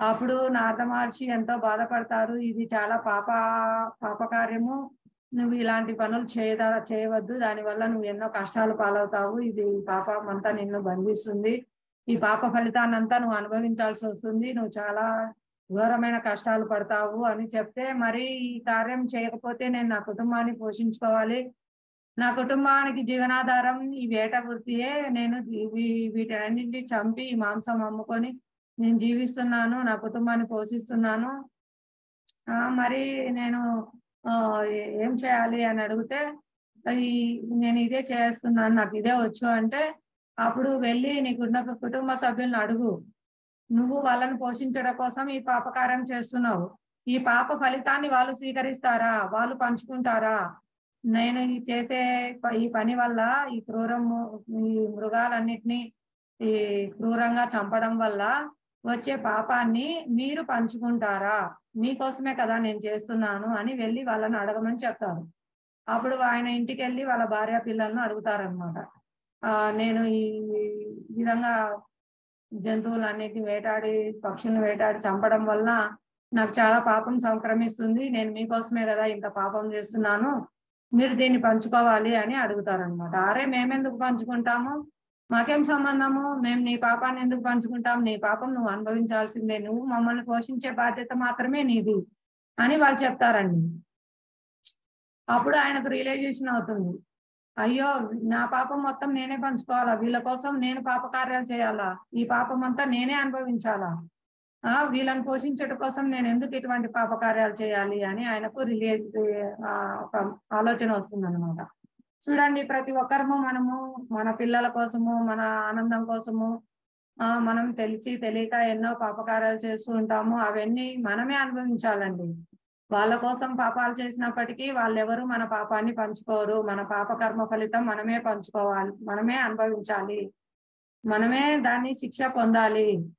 కాబట్టి మనం ఈ పాప చర్యల నుంచి, మనం పాప కార్యాల నుంచి బయటపడాలండి. బయటపడాలంటే అప్పుడు మళ్ళీ తిరిగి నారద మహర్షి దగ్గరికి వస్తారు. నారద మహర్షి చెప్తారు, అయ్యా ఇవన్నీ వదిలేసి ఒక తులసి మహారాణి తులసి చెట్టును పెట్టుకొని హరే కృష్ణ మహామంత్రం జపిస్తూ ఉండండి అని చెప్తారనమాట. అయ్యా అలా చేస్తే మాకు ఆహారం ఎలా వస్తుంది, ఆహారం వస్తుంది, మీకు కూడా ఆహారం భగవంతుడు ఏర్పాటు చేశారు, ప్రతి ఒక్క జీవికి ఏర్పాటు చేశారు భగవంతుడు, మీకెందుకు ఏర్పాటు చేయరు, ఆయన ఆశ్రయించి హరినామం చూపిస్తుంటే అని నారద మహర్షి చెప్తారనమాట. వెంటనే మృగారి ఆయన చెప్పిన సూచన స్వీకరిస్తారు. వెంటనే కుటీరంలో తులసి మహారాణి పెట్టుకొని అందరూ కలిసి హరే కృష్ణ మహామంత్రాన్ని దీపిస్తారు. చుట్టుపక్కల వాళ్ళందరికీ విషయం తెలుస్తుంది. చాలా క్రూరుడైన మృగారి, చాలా క్రూరంగా జంతువులను వేటాడి హింసించి ఆనందించే మృగారి నారద మహర్షి వారి దయ వలన ఇలా హరినామం జపిస్తూ సాధు స్వభావంతో ఉన్నారు అని అందరికి ప్రజలందరికీ తెలుస్తుంది. వాళ్ళందరూ ఇంతటి మంచి సాధుగుణం గల వ్యక్తికి మనం సేవ చేసుకోవాలి, మనం హరినామ సంకీర్తన చేయాలి అని వారి కోసం కానుకలు తీసుకొని వస్తారు. పండ్లు పూలు, వాళ్ళ దగ్గర ఉన్న ధాన్యము అన్ని వాళ్ళు వచ్చి తీసుకొని వస్తారండి. ఆ విధంగా వాళ్ళు హరినామ సంకీర్తన చేస్తున్న మృగారి కోసము వాళ్ళు పండ్లు ధాన్యము అన్ని తీసుకొని వస్తుంటే అవి వాళ్ళు ప్రసాదంగా స్వీకరించడం కంటే ఎక్కువ వస్తున్నాయండి, ఇంకా ఎక్కువ వస్తున్నాయి. భగవంతుని దయ వల్ల వాళ్ళకు వాళ్ళకు కావాల్సిన అవసరాల కంటే కూడా ఎక్కువ వస్తున్నాయి. అప్పుడు వాళ్ళు ఆ ప్రసాదాన్ని మిగతా వచ్చిన వాళ్ళందరికీ కూడా భక్తులకి వాళ్ళు ప్రసాద వితరణ కూడా చేస్తున్నారు అన్నమాట. చూడండి భగవంతుని కరుణ ఎలా ఉంటుందో, భగవంతుని ఆశ్రయించిన వారికి ఏ కొరత ఉండదండి, ఏ కొరత ఉండదు. సంపూర్ణంగా నిశ్చలంగా అన్ని పరిస్థితుల యందు నా సంపూర్ణమైన భక్తియుక్త సేవ యందు నిమగ్నుడై ఉండేవాడు శీఘ్రమే ఈ భౌతిక ప్రకృతి గుణాలను అతిక్రమించి బ్రహ్మభావ స్థితిని పొందును అని భగవంతుడు ఇక్కడ ఆశ్వాసం ఇస్తున్నారు. ఇంకా అనన్య చింతయంతో మాం ఏ జన పర్యుపాసతే తేషాం నిత్యాభియుక్తానాం యోగక్షేమం వహామ్యహం. ఎవరైతే అనన్యంగా నన్నే స్మరిస్తూ నా ప్రేమయుక్త సేవలో నియుక్తమై ఉంటారో వారి యోగక్షేమాలను నేనే స్వయంగా చూసుకుంటాను అని భగవంతుడు తెలియజేస్తున్నారు అన్నమాట. కాబట్టి మనకు చూడొచ్చు, ప్రపంచవ్యాప్తంగా ఇస్కాన్ సెంటర్లు పూర్తిగా భగవంతుని కరుణపై ఆధారపడి భక్తియుక్త సేవలో నియుక్తమై ఉన్నారు. వారు వారికి కావాల్సిన ఆహారము, వస్త్రాలు అవసరాలే కాదండి, ఈ ఎంతో మంది భక్తులకు, ఇతర జీవులందరికీ కూడా ప్రసాద వితరణ చేస్తున్నారు, వాళ్ళందరినీ భక్తిలోకి తీసుకొస్తున్నారు. కాబట్టి భగవంతుని కరుణ అనంతంగా ఉంటుందండి. ఈ భక్తియుక్త సేవా కార్యక్రమాలు చేయడం వల్ల మనకు ఎటువంటి నష్టం లేదు, మనం పూర్ణ లాభాన్ని పొందుతాం అన్నమాట.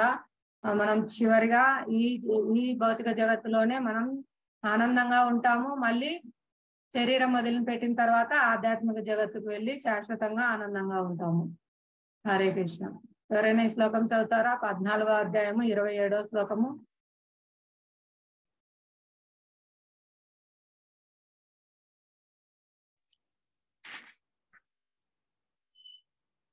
చదవండి మాతాజీ. హరే కృష్ణ మాతాజీ. బ్రహ్మణో హి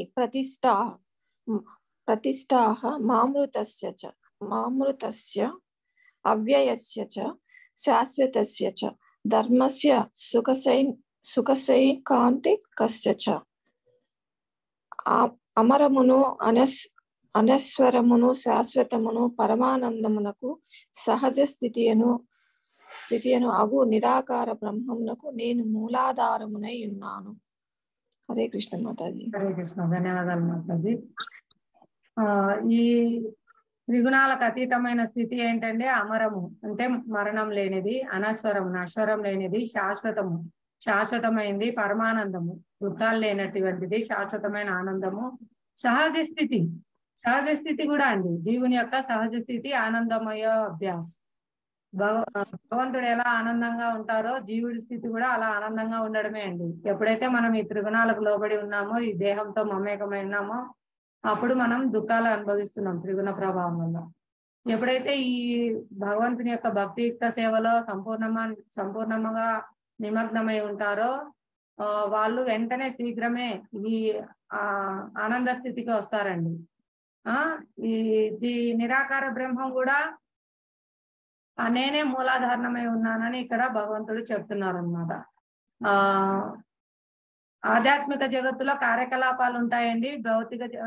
బ్రహ్మజ్యోతిలో భగవంతుని యొక్క దేహ తేజస్సు అండి. ఇక్కడ చూడండి, భగవంతుని చుట్టూ ఒక దేహం తేజస్సు ఇక్కడ ఎలా ఆవరించి ఉందో అది నిరాకార బ్రహ్మం అండి. భగవంతుని రూపాన్ని చూడలేని వారు, భగవంతుని నిరాకార బ్రహ్మంలో లీనం అవ్వాలని కోరుకునేవారు ఈ దేహకాంతిలోకి వెళ్తారు. కానీ అక్కడ ఎక్కువ కాలం ఉండలేరండి, ఎందుకంటే వాళ్ళకి అక్కడ కార్యకలాపాలు ఉండవు. జీవుడు సేవ చేస్తూ ఉంటాడు, సేవ కావాలి, సేవ లేకుండా ఉండడు జీవుడు. ఇక్కడ భౌతిక జగత్తులో మాయా సేవ చేస్తున్నారు. మాయా సేవ నుంచి బయటపడితే ఆధ్యాత్మికంగా మనం భగవత్ సేవలో నియుక్తమవుతాము. కానీ మన స్థితి సేవ చేయడం. జీవేర స్వరూపహయ కృష్ణేర నిత్యదాస, కృష్ణుని యొక్క నిత్యదాసులుగా ఉండడం మన సహజ స్థితి. కాకపోతే ఈ నిరాకార బ్రహ్మంలో కార్యకలాపాలు ఉండవు, సేవ ఉండదు, కాబట్టి వాళ్ళు పతనం అవుతారండి. ఈ నిరాకార బ్రహ్మం లోపల ఆధ్యాత్మిక జగత్తు, ఆధ్యాత్మిక వైకుంఠ లోకాలు ఉంటాయి. అక్కడ భగవంతుడు ఉంటారు, భగవత్ సేవ ఉంటుంది. అక్కడ మనం శాశ్వతంగా సేవలో ఆనందంగా ఉంటామండి. అది మన యొక్క సహజ స్థితి. ఇక్కడ ఈ అధ్యాయం యొక్క పునఃసమీక్ష అండి. జీవులు బద్ధులగుట మరియు విముక్తి పొందుట. దేనిని తెలుసుకొని మునులందరూ పరమ సంసిద్ధిని పొంది అట్టి జ్ఞానంలోకెల్లా ఉత్తమమైన దివ్య జ్ఞానమును శ్రీకృష్ణుడు మనకు తెలుపుతున్నారు. ఉత్తమమైంది మన భక్తియుక్త సేవ అండి. భౌతిక ప్రకృతి తల్లి మరియు శ్రీకృష్ణుడే బీజ ప్రదాత అయిన తండ్రి. అహం బీజ ప్రదాపిత అని చెప్తున్నారు. నేనే తండ్రిని. ఈ భౌతిక ప్రకృతిలో చూపు ద్వారా, భగవంతుని యొక్క చూపు ద్వారా, భగవంతుడు ప్రకృతిపై, భౌతిక ప్రకృతిపై దృష్టి సారించడం ద్వారానే సమస్త సృష్టి జరుగుతుందండి, మనలాగా కాదు. భగవంతుని శక్తి అచింత్యం మనం చెప్పుకున్నాం కదా. భగవంతుడు కేవలం చూడడం ద్వారానే భౌతిక ప్రకృతిలో సమస్త సృష్టి ఉద్భవిస్తుంది. భగవంతుని ఆధ్యాత్మిక జగత్తులో కామం ఉండదు, భగవంతునిలో కామం లేదు. మనం చూడొచ్చు, ఇస్కాన్లో బ్రహ్మచారులు అందరు ఉన్నారు. భక్తులలోనే, ఆయన ఆరాధిస్తున్న భక్తుల్లోనే కామం లేకపోతే భగవంతునిలో ఎలా కామం వస్తుందండి? దీనికి ప్రత్యక్ష ఉదాహరణ ఇస్కాన్లో బ్రహ్మచారులు ఎంతో నిష్ఠా బ్రహ్మచారులు ఉన్నారు. కాబట్టి మనం తెలుసుకోవాలి, వాళ్ళే కామాన్ని జయించినప్పుడు భగవంతుని వాళ్ళు ఆరాధించే దేవాదేవుడైన శ్రీకృష్ణ భగవానుడిలో కామం ఎన్నటికీ లేదు. కేవలం భగవంతుడు భౌతిక ప్రకృతిపై దృష్టి సారించుట చేతనే సమస్త సృష్టి సంభవిస్తుందండి. మనలాగా స్త్రీ పురుషుల కలయిక ద్వారా కాదు సృష్టి. భగవంతుని యొక్క సమస్త ఇంద్రియాలు సమస్త పనులు చేయగలవండి. కళ్ళతో తినగలడు, కళ్ళతో వినగలడు, కళ్ళతోనే సృష్టించగలడు, అన్ని చేయగలడు. మన ప్రార్థనలు కాళ్ళ ద్వారానే, కాళ్ళకు మనం అంటే ఆయన పాద పద్మాలకు నమస్కారం చేసుకొని మనం ప్రణామాలు చేసుకొని ప్రార్థనలు ఇస్తే అలాగే వింటారు, అలాగే స్వీకరిస్తారనమాట. భగవంతుడు స్వీకరించగలడు. మొత్తం నైవేద్యాన్ని మన కోసం మళ్ళీ యథాతథంగా పవిత్రం చేసి ఆ ప్రసాదాన్ని మనకి ఇస్తారు అండి. ఈ కలియుగ జనులు అంటే నా స్థితి అండి. పూర్తిగా భగవంతుడు స్వీకరిస్తే నాకు లేదే ప్రసాదం అనుకునే తత్వంలో ఉన్నాం కాబట్టి మన మీద ఎంతో కరుణతో భగవంతుడు పూర్తిగా స్వీకరించగలడు, మళ్ళీ యథాతథంగా దాన్ని అలాగే ఉంచగలడు. భగవంతుడి యొక్క శక్తి దివ్యమైన శక్తి అటువంటిదండి. అందువల్ల మనకు ప్రసాద రూపంలో భగవంతుడు స్వయం కృష్ణుడు మనల్ని అనుగ్రహిస్తున్నారు. కృష్ణునికి సమర్పించిన ఆహారం తీసుకోవడం వల్ల మనం పరమ పవిత్రం అవుతున్నాము. పరమ పవిత్రుడైన శ్రీకృష్ణుడు దాన్ని స్వీకరించి పవిత్రమైన ప్రసాదాన్ని మనకు అనుగ్రహిస్తున్నారు. ఆ విధంగా మనం త్రిగుణాల నుంచి బయటపడతామండి. ఈ గుణాలు స్వచ్ఛమైన ఆత్మను బంధిస్తున్నాయండి. సత్వగుణం కూడా బంధిస్తుంది కొన్ని పుణ్యఫలం వల్ల. జీవుడు భౌతిక ప్రకృతితో దేహంతో సంపర్కాన్ని పొందినప్పుడు ఈ గుణాలచే బద్ధుడగును అనేది తెలుసుకున్నాము. ఈ వివిధ రకాల గుణాల ప్రభావం వల్ల మనం ఒక్కోసారి సంతోషం అనుకుంటాము, ఒక్కోసారి బాధలు పొందుతున్నాము. ఈ సుఖానికి దుఃఖానికి అన్నిటికీ కారణం ఈ త్రిగుణాల వల్ల చేసే కార్యాలు, వాటి ఫలితాలండి. ఈ త్రిగుణాలు ఏ విధంగా జీవుని బంధించును అనేది మనం తెలుసుకున్నాము. పుణ్యం కూడా బంధిస్తుంది. దానివల్ల వృద్ధలోకాల్లో జన్మ తీసుకున్నా మళ్ళీ అక్కడ జన్మ మృత్యు జరా వ్యాధులు ఉంటాయి. మళ్ళీ పుణ్యం క్షీణించగానే భౌతిక అంటే ఈ భూలోకంలో జన్మ తీసుకోవాలి. పై లోకాలు, ఉన్నత లోకాలు కూడా భౌతిక జగత్తులోనే అండి ఉండేది. బ్రహ్మలోకం కూడా భౌతిక జగత్తులోనే ఉండేది. కాబట్టి బ్రహ్మకు కూడా మరణం ఉంది. గుణాల్లో జీవించడం మరియు మరణించడము. సత్వగుణంలో జీవిస్తే వాళ్ళ యొక్క కార్యాల ఫలితం ఎలా ఉంటుంది, వాళ్ళు మళ్ళీ ఎక్కడ జన్మ తీసుకుంటారు. మహర్షుల యొక్క ఉన్నత పవిత్ర లోకమందు జన్మ పొందును, మళ్ళీ అక్కడి నుంచి కూడా వాళ్ళు పతనం చెందుతారు. రజోగుణము కామ్యకర్మ రతుల్లో ఎందుకు జన్మిస్తారు, వాళ్ళ కోరిక అనుసారం, వాళ్ళ పుణ్య పాప కర్మ ఫలితాల అనుసారము. తమో గుణంలో ఉన్నవారు జంతు జాలంలో జన్మిస్తారు. ప్రకృతి త్రిగుణమును అతిక్రమించుట, సంపూర్ణంగా భక్తియుక్త సేవ యందు నిమగ్నుడై ఉండేవాడు ఈ శీఘ్రమే వెంటనే ఆలస్యం లేకుండా ఈ భౌతిక ప్రకృతి త్రిగుణంలోను అతిక్రమించి బ్రహ్మభావ స్థితిని పొందుంది. ఈ భక్తియుక్త సేవ, సంపూర్ణమైన భక్తియుక్త సేవ యందు నిమగ్నుడై ఉండే వాళ్ళకు వెంటనే శీఘ్రమే ఫలితం వస్తుందండి. శీఘ్రమే వాళ్ళు ఈ భౌతిక ప్రకృతి త్రిగుణాన్ని అతిక్రమిస్తారు. వాళ్ళు బ్రహ్మభూత స్థితిలో నియుక్తమవుతారు, పొందుతారు. శ్రీకృష్ణ భగవానుడు పలుకుతున్నాడు, ఈ నిరాకార బ్రహ్మానికి కూడా నేనే మూలాధారమై ఉన్నానని ఈ 14వ అధ్యాయం 27వ శ్లోకంలో చెప్తున్నారు. అన్నిటికీ మూలం కృష్ణుడే. కృష్ణ చైతన్య సాధనలో భక్తుడు స్వచ్ఛమైన మంచితనం అంటే ఈడ విశుద్ధ సత్వగుణం అండి. విశుద్ధ సత్వగుణం యొక్క స్థితికి చేరుకోవడానికి తన యొక్క అన్ని పంచ జ్ఞానేంద్రియాలను అన్నిటిని కూడా, మొత్తం శరీరాన్ని కూడా నిమగ్నం చేస్తారు. ఉదాహరణకు భక్తుడు కళ్ళు మరియు చెవులను గ్రంథాలను చదవడానికి మరియు వినడానికి, నాసికారంధ్రాలను కృష్ణునికి సమర్పించే పువ్వుల వాసన చూడడానికి మరియు నోరును భగవంతునికి సమర్పించిన మహాప్రసాదాన్ని రుచి చూడడానికి మరియు మహామంత్రాన్ని జపించడానికి ఉపయోగిస్తారు. ఈ విధంగా తమ ఇంద్రియాలన్నింటినీ, శరీరాన్నంతటినీ భగవత్ సేవలో నియుక్తం చేయడం ద్వారా వాళ్ళు వెంటనే విశుద్ధ సత్వస్థితికి చేరుతారండి. హరే కృష్ణ హరే కృష్ణ కృష్ణ కృష్ణ హరే హరే హరే రామ రామ రామ హరే హరే అనే మహామంత్రాన్ని జపించడం ద్వారా వెంటనే విశుద్ధ సత్వగుణ స్థితిలో నిలుస్తారు. ఈ సత్వగుణము ఇవన్నీ ఏమేంటి ఫలితాలు మనం ఇందాక చెప్పుకున్నాం కదా. సత్వగుణము మనకు భగవంతుని విశుద్ధ సత్వగుణ స్థితికి చేరడానికి ఉపకరిస్తుందండి. ఈ నాలెడ్జ్, జ్ఞానం కానీ, ఈ ఓర్పు కానీ ఇవన్నీ పాజిటివిటీ, పీస్, శాంతి, క్లారిటీ, లైట్, జ్ఞానము, క్రియేటివిటీ ఇవన్నీ కూడా మనకు విశుద్ధ సత్వగుణ స్థితికి తీసుకెళ్లడానికి భక్తియుక్త సేవకు అనుకూలమైందనమాట. కాబట్టి మనం సత్వగుణ ఆహారము భగవంతునికి సమర్పించి ప్రసాద రూపంగా గ్రహించడం ద్వారా హరే కృష్ణ మహామంత్రాన్ని జపిస్తూ ఉంటే మనం పూర్తిగా విశుద్ధ సత్వగుణ స్థితిలో ఉంటామండి. ఈ విధంగా రజో తమో గుణాల నుంచి బయటపడి సత్వగుణం నుంచి కూడా బయటపడి విశుద్ధ సత్వగుణ స్థితికి మనం చేరుతామన్నమాట. ఇక్కడ చూడండి, సత్వగుణ కార్యక్రమాలు భక్తులందరూ కలిసి భగవంతుని నామం కీర్తించడము, ఈ రజోగుణము యుద్ధము, తమో గుణము నిద్రపోవడం, ఎక్కడ పడితే అక్కడ నిద్రపోతున్నారు, రజోగుణం పరిగెడుతున్నారు. ఇది చూడండి, ఎప్పుడు బిజీ లైఫ్ పరిగెడుతున్నారు కోరికలతో. వీళ్ళు కూడా అన్ని బంధింపబడతారండి. ఇక్కడ తమో గుణంలో సోమర్తనము, పని చేయకపోవడము, ఇలాంటి నిద్ర ఇవన్నీ వస్తాయండి, అజ్ఞానము. వీటన్నిటి నుంచి మనం బయటపడి విశుద్ధ సత్వగుణంలో నిలవాలంటే మనం హరే కృష్ణ మహామంత్రాన్ని స్వీకరించి భక్తియుక్త సేవలో నియుక్తం కావాలి. ఈ కోర్స్ చేయడం ద్వారా మీకు సాఫ్ట్ కాపీ సర్టిఫికేట్ పంపించబడుతుందండి వాట్సాప్ లో. మీరు తప్పకుండా భగవద్గీత యథాతథం గ్రంథము, ప్రభుపాదుల వారి యొక్క లెక్చర్స్ తో కూడిన ఈ పుస్తకాలు, చిన్న పుస్తకాలు ఉన్నాయండి. వీటిని శ్రీమద్ భాగవతము, అమల పురాణము, 12 స్కందాలు, 18 పుస్తకాలండి. బాగా బైండింగ్ చేయబడి మంచి మంచి పిక్చర్స్ తో, కలర్ఫుల్ పిక్చర్స్ తో అర్థమయ్యే విధంగా మీకు పూర్తిగా ప్రభుపాదుల వారి యొక్క భాష్యంతో నిండి ఉంటాయి ఈ పుస్తకాలు. వీటికి మనం ధర చెల్లించలేమండి. మామూలుగా అయితే మనం భగవద్గీతను కొనలేము.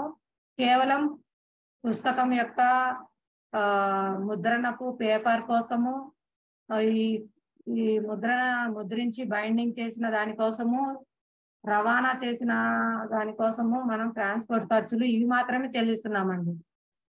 మనం కేవలం చాలా తక్కువ ధరలో మనం ఈ భాగవతాన్ని పొందుతున్నాము. కాబట్టి ప్రతి ఒక్కరు మీరు తీసుకోండి. ఇది ఇస్కాన్ యొక్క ప్రొద్దుటూరు అడ్రస్ అండి. ఇప్పుడు ఈ 2 రోజులు తర్వాత మీకు కొత్త అడ్రస్ వివరాలు తెలియజేస్తాము. మీకు ఏమైనా ప్రశ్నలు ఉన్నాయండి, సందేహాలు ఉంటే అడగండి. హరే కృష్ణ. ఈ ప్రకృతి త్రిగుణాలు ఏమిటి, వీటి నుంచి మనం ఎలా సులభంగా బయట పడతాము వెంటనే అనేది మీకు అర్థమైందా అండి? ఈ అధ్యాయము సారాంశము. హరే కృష్ణ. మాతాజీ మైక్ ఆన్ చేసుకొని మాట్లాడండి దయచేసి. హరే కృష్ణ మాతాజీ. దండవత్ ప్రణామాలు మాతాజీ. చాలా చక్కగా వివరించారు, బాగా అర్థమైంది. హరే కృష్ణ. ఏమైనా డౌట్స్ ఉంటే అడగండి, మీ ద్వారా ఇంకా 10 మందికి తెలుస్తుంది.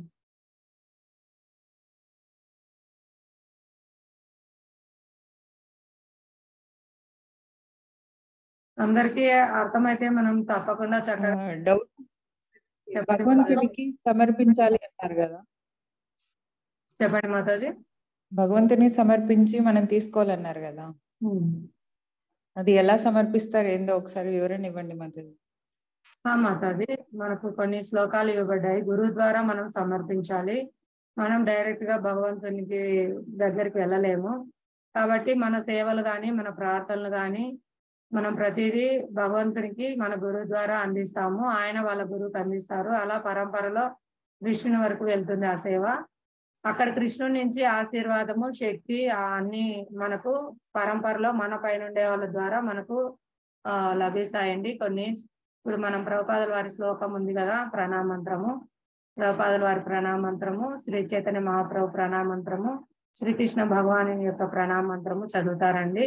ఇవన్నీ మనకు హరినామ భజన మాలిక పుస్తకం ఉంది, లేదా ప్రారంభికులకు కృష్ణ చైతన్య మార్గదర్శిని పుస్తకం ఉందండి. అది తీసుకుంటే ఇంకా చక్కగా వివరాలు అందులో పూర్తిగా ఎలా ఆహారాన్ని నైవేద్యంగా ఎలా మనం ప్రిపేర్ చేయాలి, ఎలా సమర్పించాలి, ఏ ప్రణామ మంత్రాలు చదవాలి, అన్ని పూర్తిగా అందులో ప్రారంభకులకు కావాల్సిన మార్గదర్శన సూత్రాలన్నీ ఉన్నాయండి. ప్రారంభకులకు కృష్ణ చైతన్య మార్గదర్శిని.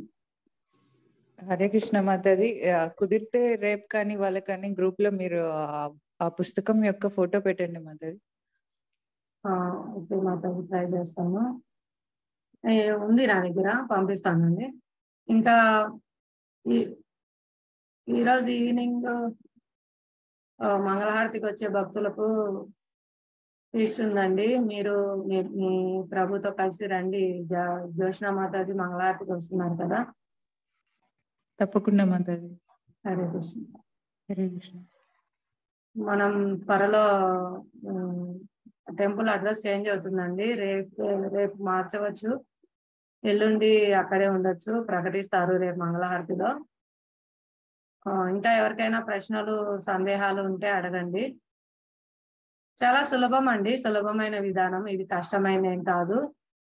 మీరు ఒక్కొక్కరు భక్తులతో కలుస్తూ ఉంటే, మాట్లాడుతూ ఉంటే జపం గురించి కానీ నైవేద్యం పెట్టడం గురించి కానీ అన్ని మీకు తెలుస్తాయి.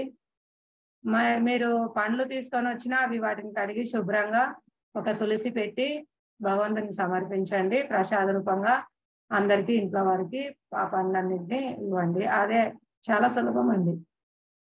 మనం నీళ్లు తెచ్చుకుంటాము, అందులో ఒక తులసి దళం వేసి, తులసి మంజరులు కానీ తులసి దళం మంజరులతో కలిపి తులసి చిన్నగా వస్తుంది కానీ ఫస్ట్ స్టార్టింగ్ బుడ్ తులసి మంజరి స్టార్ట్ అయి ఉంటారు కదా, అవి కృష్ణునికి చాలా ప్రియమే అనమాట. తులసి మంజరితో కలిపి మనం పెట్టే ఆహారం పైన తులసితో సమర్పించాలి. తులసిని పెట్టి భగవంతునికి సమర్పించడం ద్వారా భగవంతుడు చాలా ప్రీతికరంగా స్వీకరిస్తారు.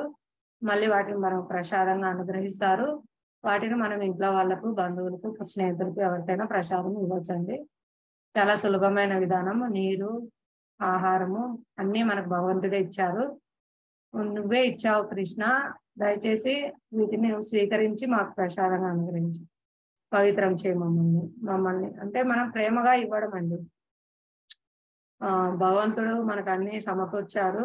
మనం చెప్పుకున్నాం కదా, తండ్రి పిల్లల కోసం అన్ని తీసుకొని వస్తారు. ఆ పిల్లలు ఎప్పుడైతే తిరిగి వాటిని నువ్వు తిను నాన్న అని ఆ తండ్రికి ఇస్తారో, ఆ తండ్రి వాళ్ళ ప్రేమకు సంతోషపడతారండి. అవన్నీ తీసుకొచ్చింది తండ్రే, కానీ ఆ బిడ్డలు తమ పట్ల ఎంత ప్రేమ కలిగి ఉన్నారు అనే భావనకు, వారి యొక్క ప్రేమకు భగవంతుడు ఆ తండ్రి సంతోషిస్తారు. మన అందరికీ అహం బీజ ప్రదాపిత, నేనే తండ్రి నన్ను భగవంతుడు చెప్తున్నాడు. అన్ని ఆయనే సమకూరుస్తున్నారు మనకు. సూర్యుడిని, చంద్రకాంతిని, సూర్యకాంతిని, వర్షాన్ని అన్నిటిని భగవంతుడు ఇస్తున్నారు. భూమి ద్వారా అన్నిటిని మనకు పంటలు ఇస్తున్నారు. వాటి ద్వారా మనం జీవిస్తున్నాము. కాబట్టి మనం కృతజ్ఞతా భావంతో ఎప్పుడైతే తిరిగి మనం ఇవన్నీ నువ్వే ఇచ్చావు కృష్ణ, దయచేసి వీటిని స్వీకరించు అని మనం ప్రార్థనా భావంతో సమర్పిస్తామో, భగవంతుడు ఆ ప్రేమకు స్వీకరిస్తాడు. భగవంతుని దగ్గర లేనిదంటూ ఏమీ లేదు. ఆయన పూర్ణత్వం, పూర్ణుడు, అంతా సమస్త పూర్ణం. ఆయన సమస్త ఆనందం ఆయనలో పూర్ణంగా ఉంది. బయట నుంచి పొందాల్సిన ఆనందం ఏదీ లేదు. ఆయనే అన్ని మనకు ఇస్తున్నారు. ఎలాగైతే ఆ బిడ్డ తండ్రి తెచ్చిన వాటినే తండ్రికి తిరిగి ప్రేమతో నువ్వు తీసుకో అని ఇస్తే ఆ తండ్రి ఎలా సంతోషపడతారో, ఆ సంబంధానికి, ఆ ప్రేమకు భగవంతుడు సంతోషపడతారండి.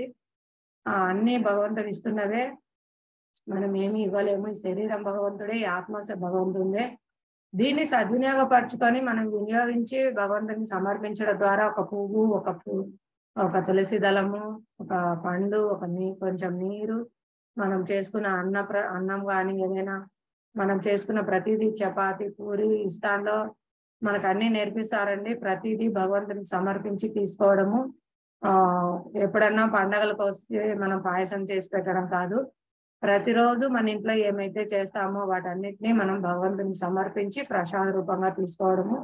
ఈ విధంగా మనం పాపాన్ని పొందమండి, మనం పవిత్రం అవుతాము, మనం భగవంతునికి దగ్గర అవుతాం అన్నమాట.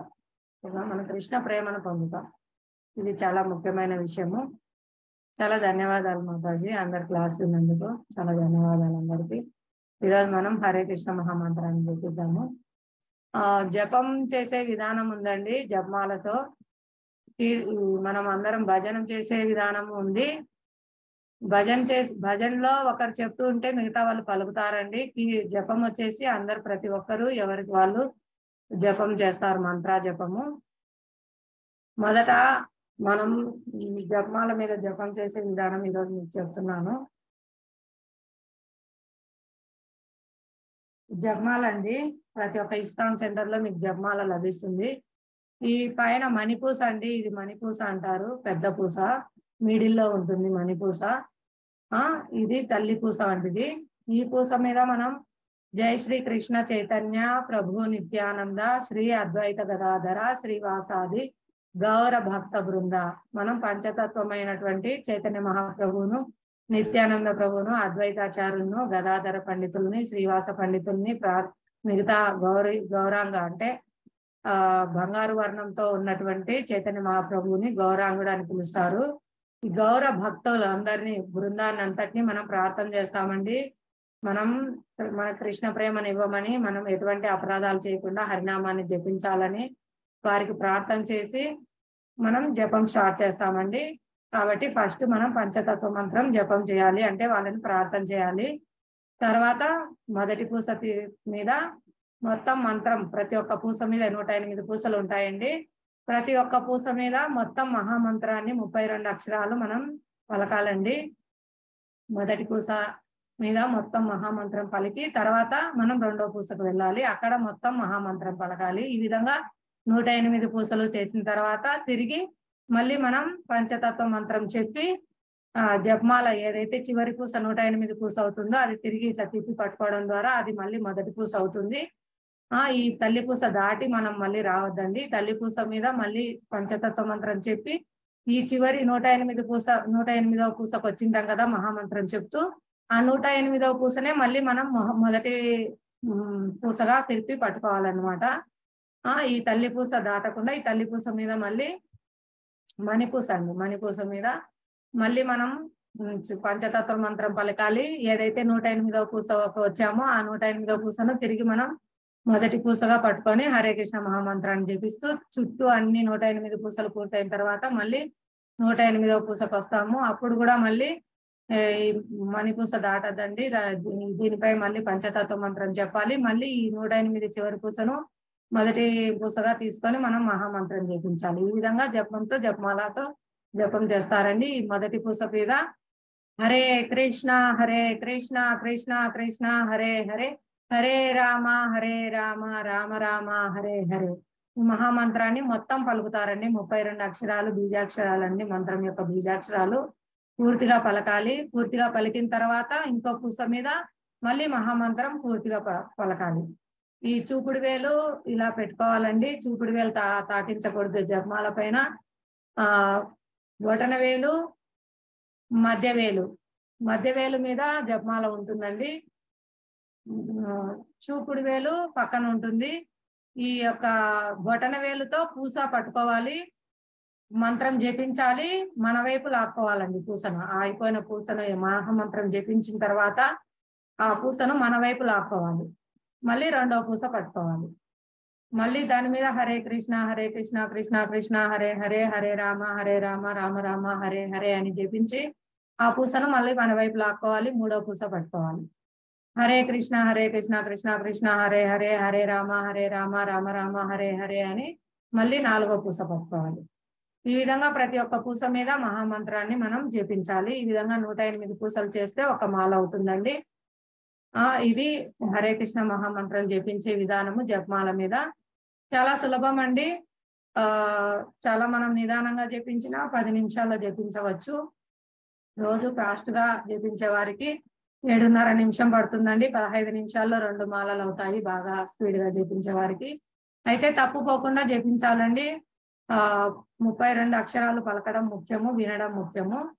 ప్రార్థనా భావంతో ఏంటంటే మనం ఈ మహామంత్రం యొక్క అర్థము, ఓ రాధారాణి, ఓ కృష్ణ, దయచేసి నన్ను మీ సేవలో నియుక్తం చేయండి, మీ నిత్య దాసానుదాసులుగా మీ భక్తుల సేవలో నియుక్తం చేయండి అని మనం మీ సేవలో ఏ విధంగా మాకు సేవా భాగ్యం ఇవ్వండి అనేది మనం కోరుకోవడం అండి. తల్లిని తండ్రిని ఇద్దరిని పిలుస్తూ బిడ్డ ఎత్తుకోమని దగ్గరికి తీసుకోమని ఏడుస్తూ ఉంటారు కదా బిడ్డ ఇలా చేతులు చాపి.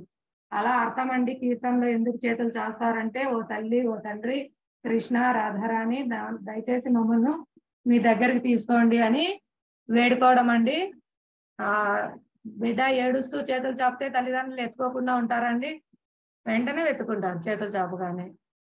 కాబట్టి మనం ప్రార్థనా పూర్వకంగా తల్లిదండ్రులైన రాధాకృష్ణును ప్రార్థన చేస్తూ పిలవడం అండి హరే కృష్ణ మహామంత్రం యొక్క అర్థము. కాబట్టి మనం ఈ హరే కృష్ణ మహామంత్రాన్ని ఆ ప్రార్థనా పూర్వకంగా మనం భావిస్తూ వాళ్ళని పిలుస్తూ చేస్తూ ఉంటే తొందరగా శీఘ్రమే వెంటనే మనం కృష్ణ ప్రేమను పొందుతామండి. చాలా సులభమైన విధానము, ప్రతి ఒక్కరూ ఆచరించవచ్చు. ప్రతి ఒక్కరూ ప్రతిరోజు ఒక్క మాల అయినా చేయడానికి ప్రయత్నం చేయండి. 10 నిమిషాలు, కేవలం 10 నిమిషాల సమయం అండి. కొత్తగా స్టార్ట్ చేసిన వాళ్ళకైనా చాలా మనకి 24 గంటల సమయం ఇచ్చారు భగవంతుడు. కాబట్టి మనం ఈ సమయాన్ని సద్వినియోగం పరచుకోవాలి. క్రమక్రమంగా 1 నుంచి 2కు, 2 నుంచి 3కు, 3 నుంచి 4కు ఒక అరగంట సమయం కేటాయించేటట్లు మనం ప్రతిరోజు సమయం కేటాయించాలండి. సమయపాలన చేసుకోండి మీ సమయాన్ని. చాలా ఉన్నతమైన లాభాన్ని పొందుతారు. జపం చేస్తున్న వాళ్ళు వాళ్ళ అభిప్రాయాలు, వాళ్ళ యొక్క అనుభూతి చెప్తున్నారు. చాలా మార్పు వచ్చింది మేము జపం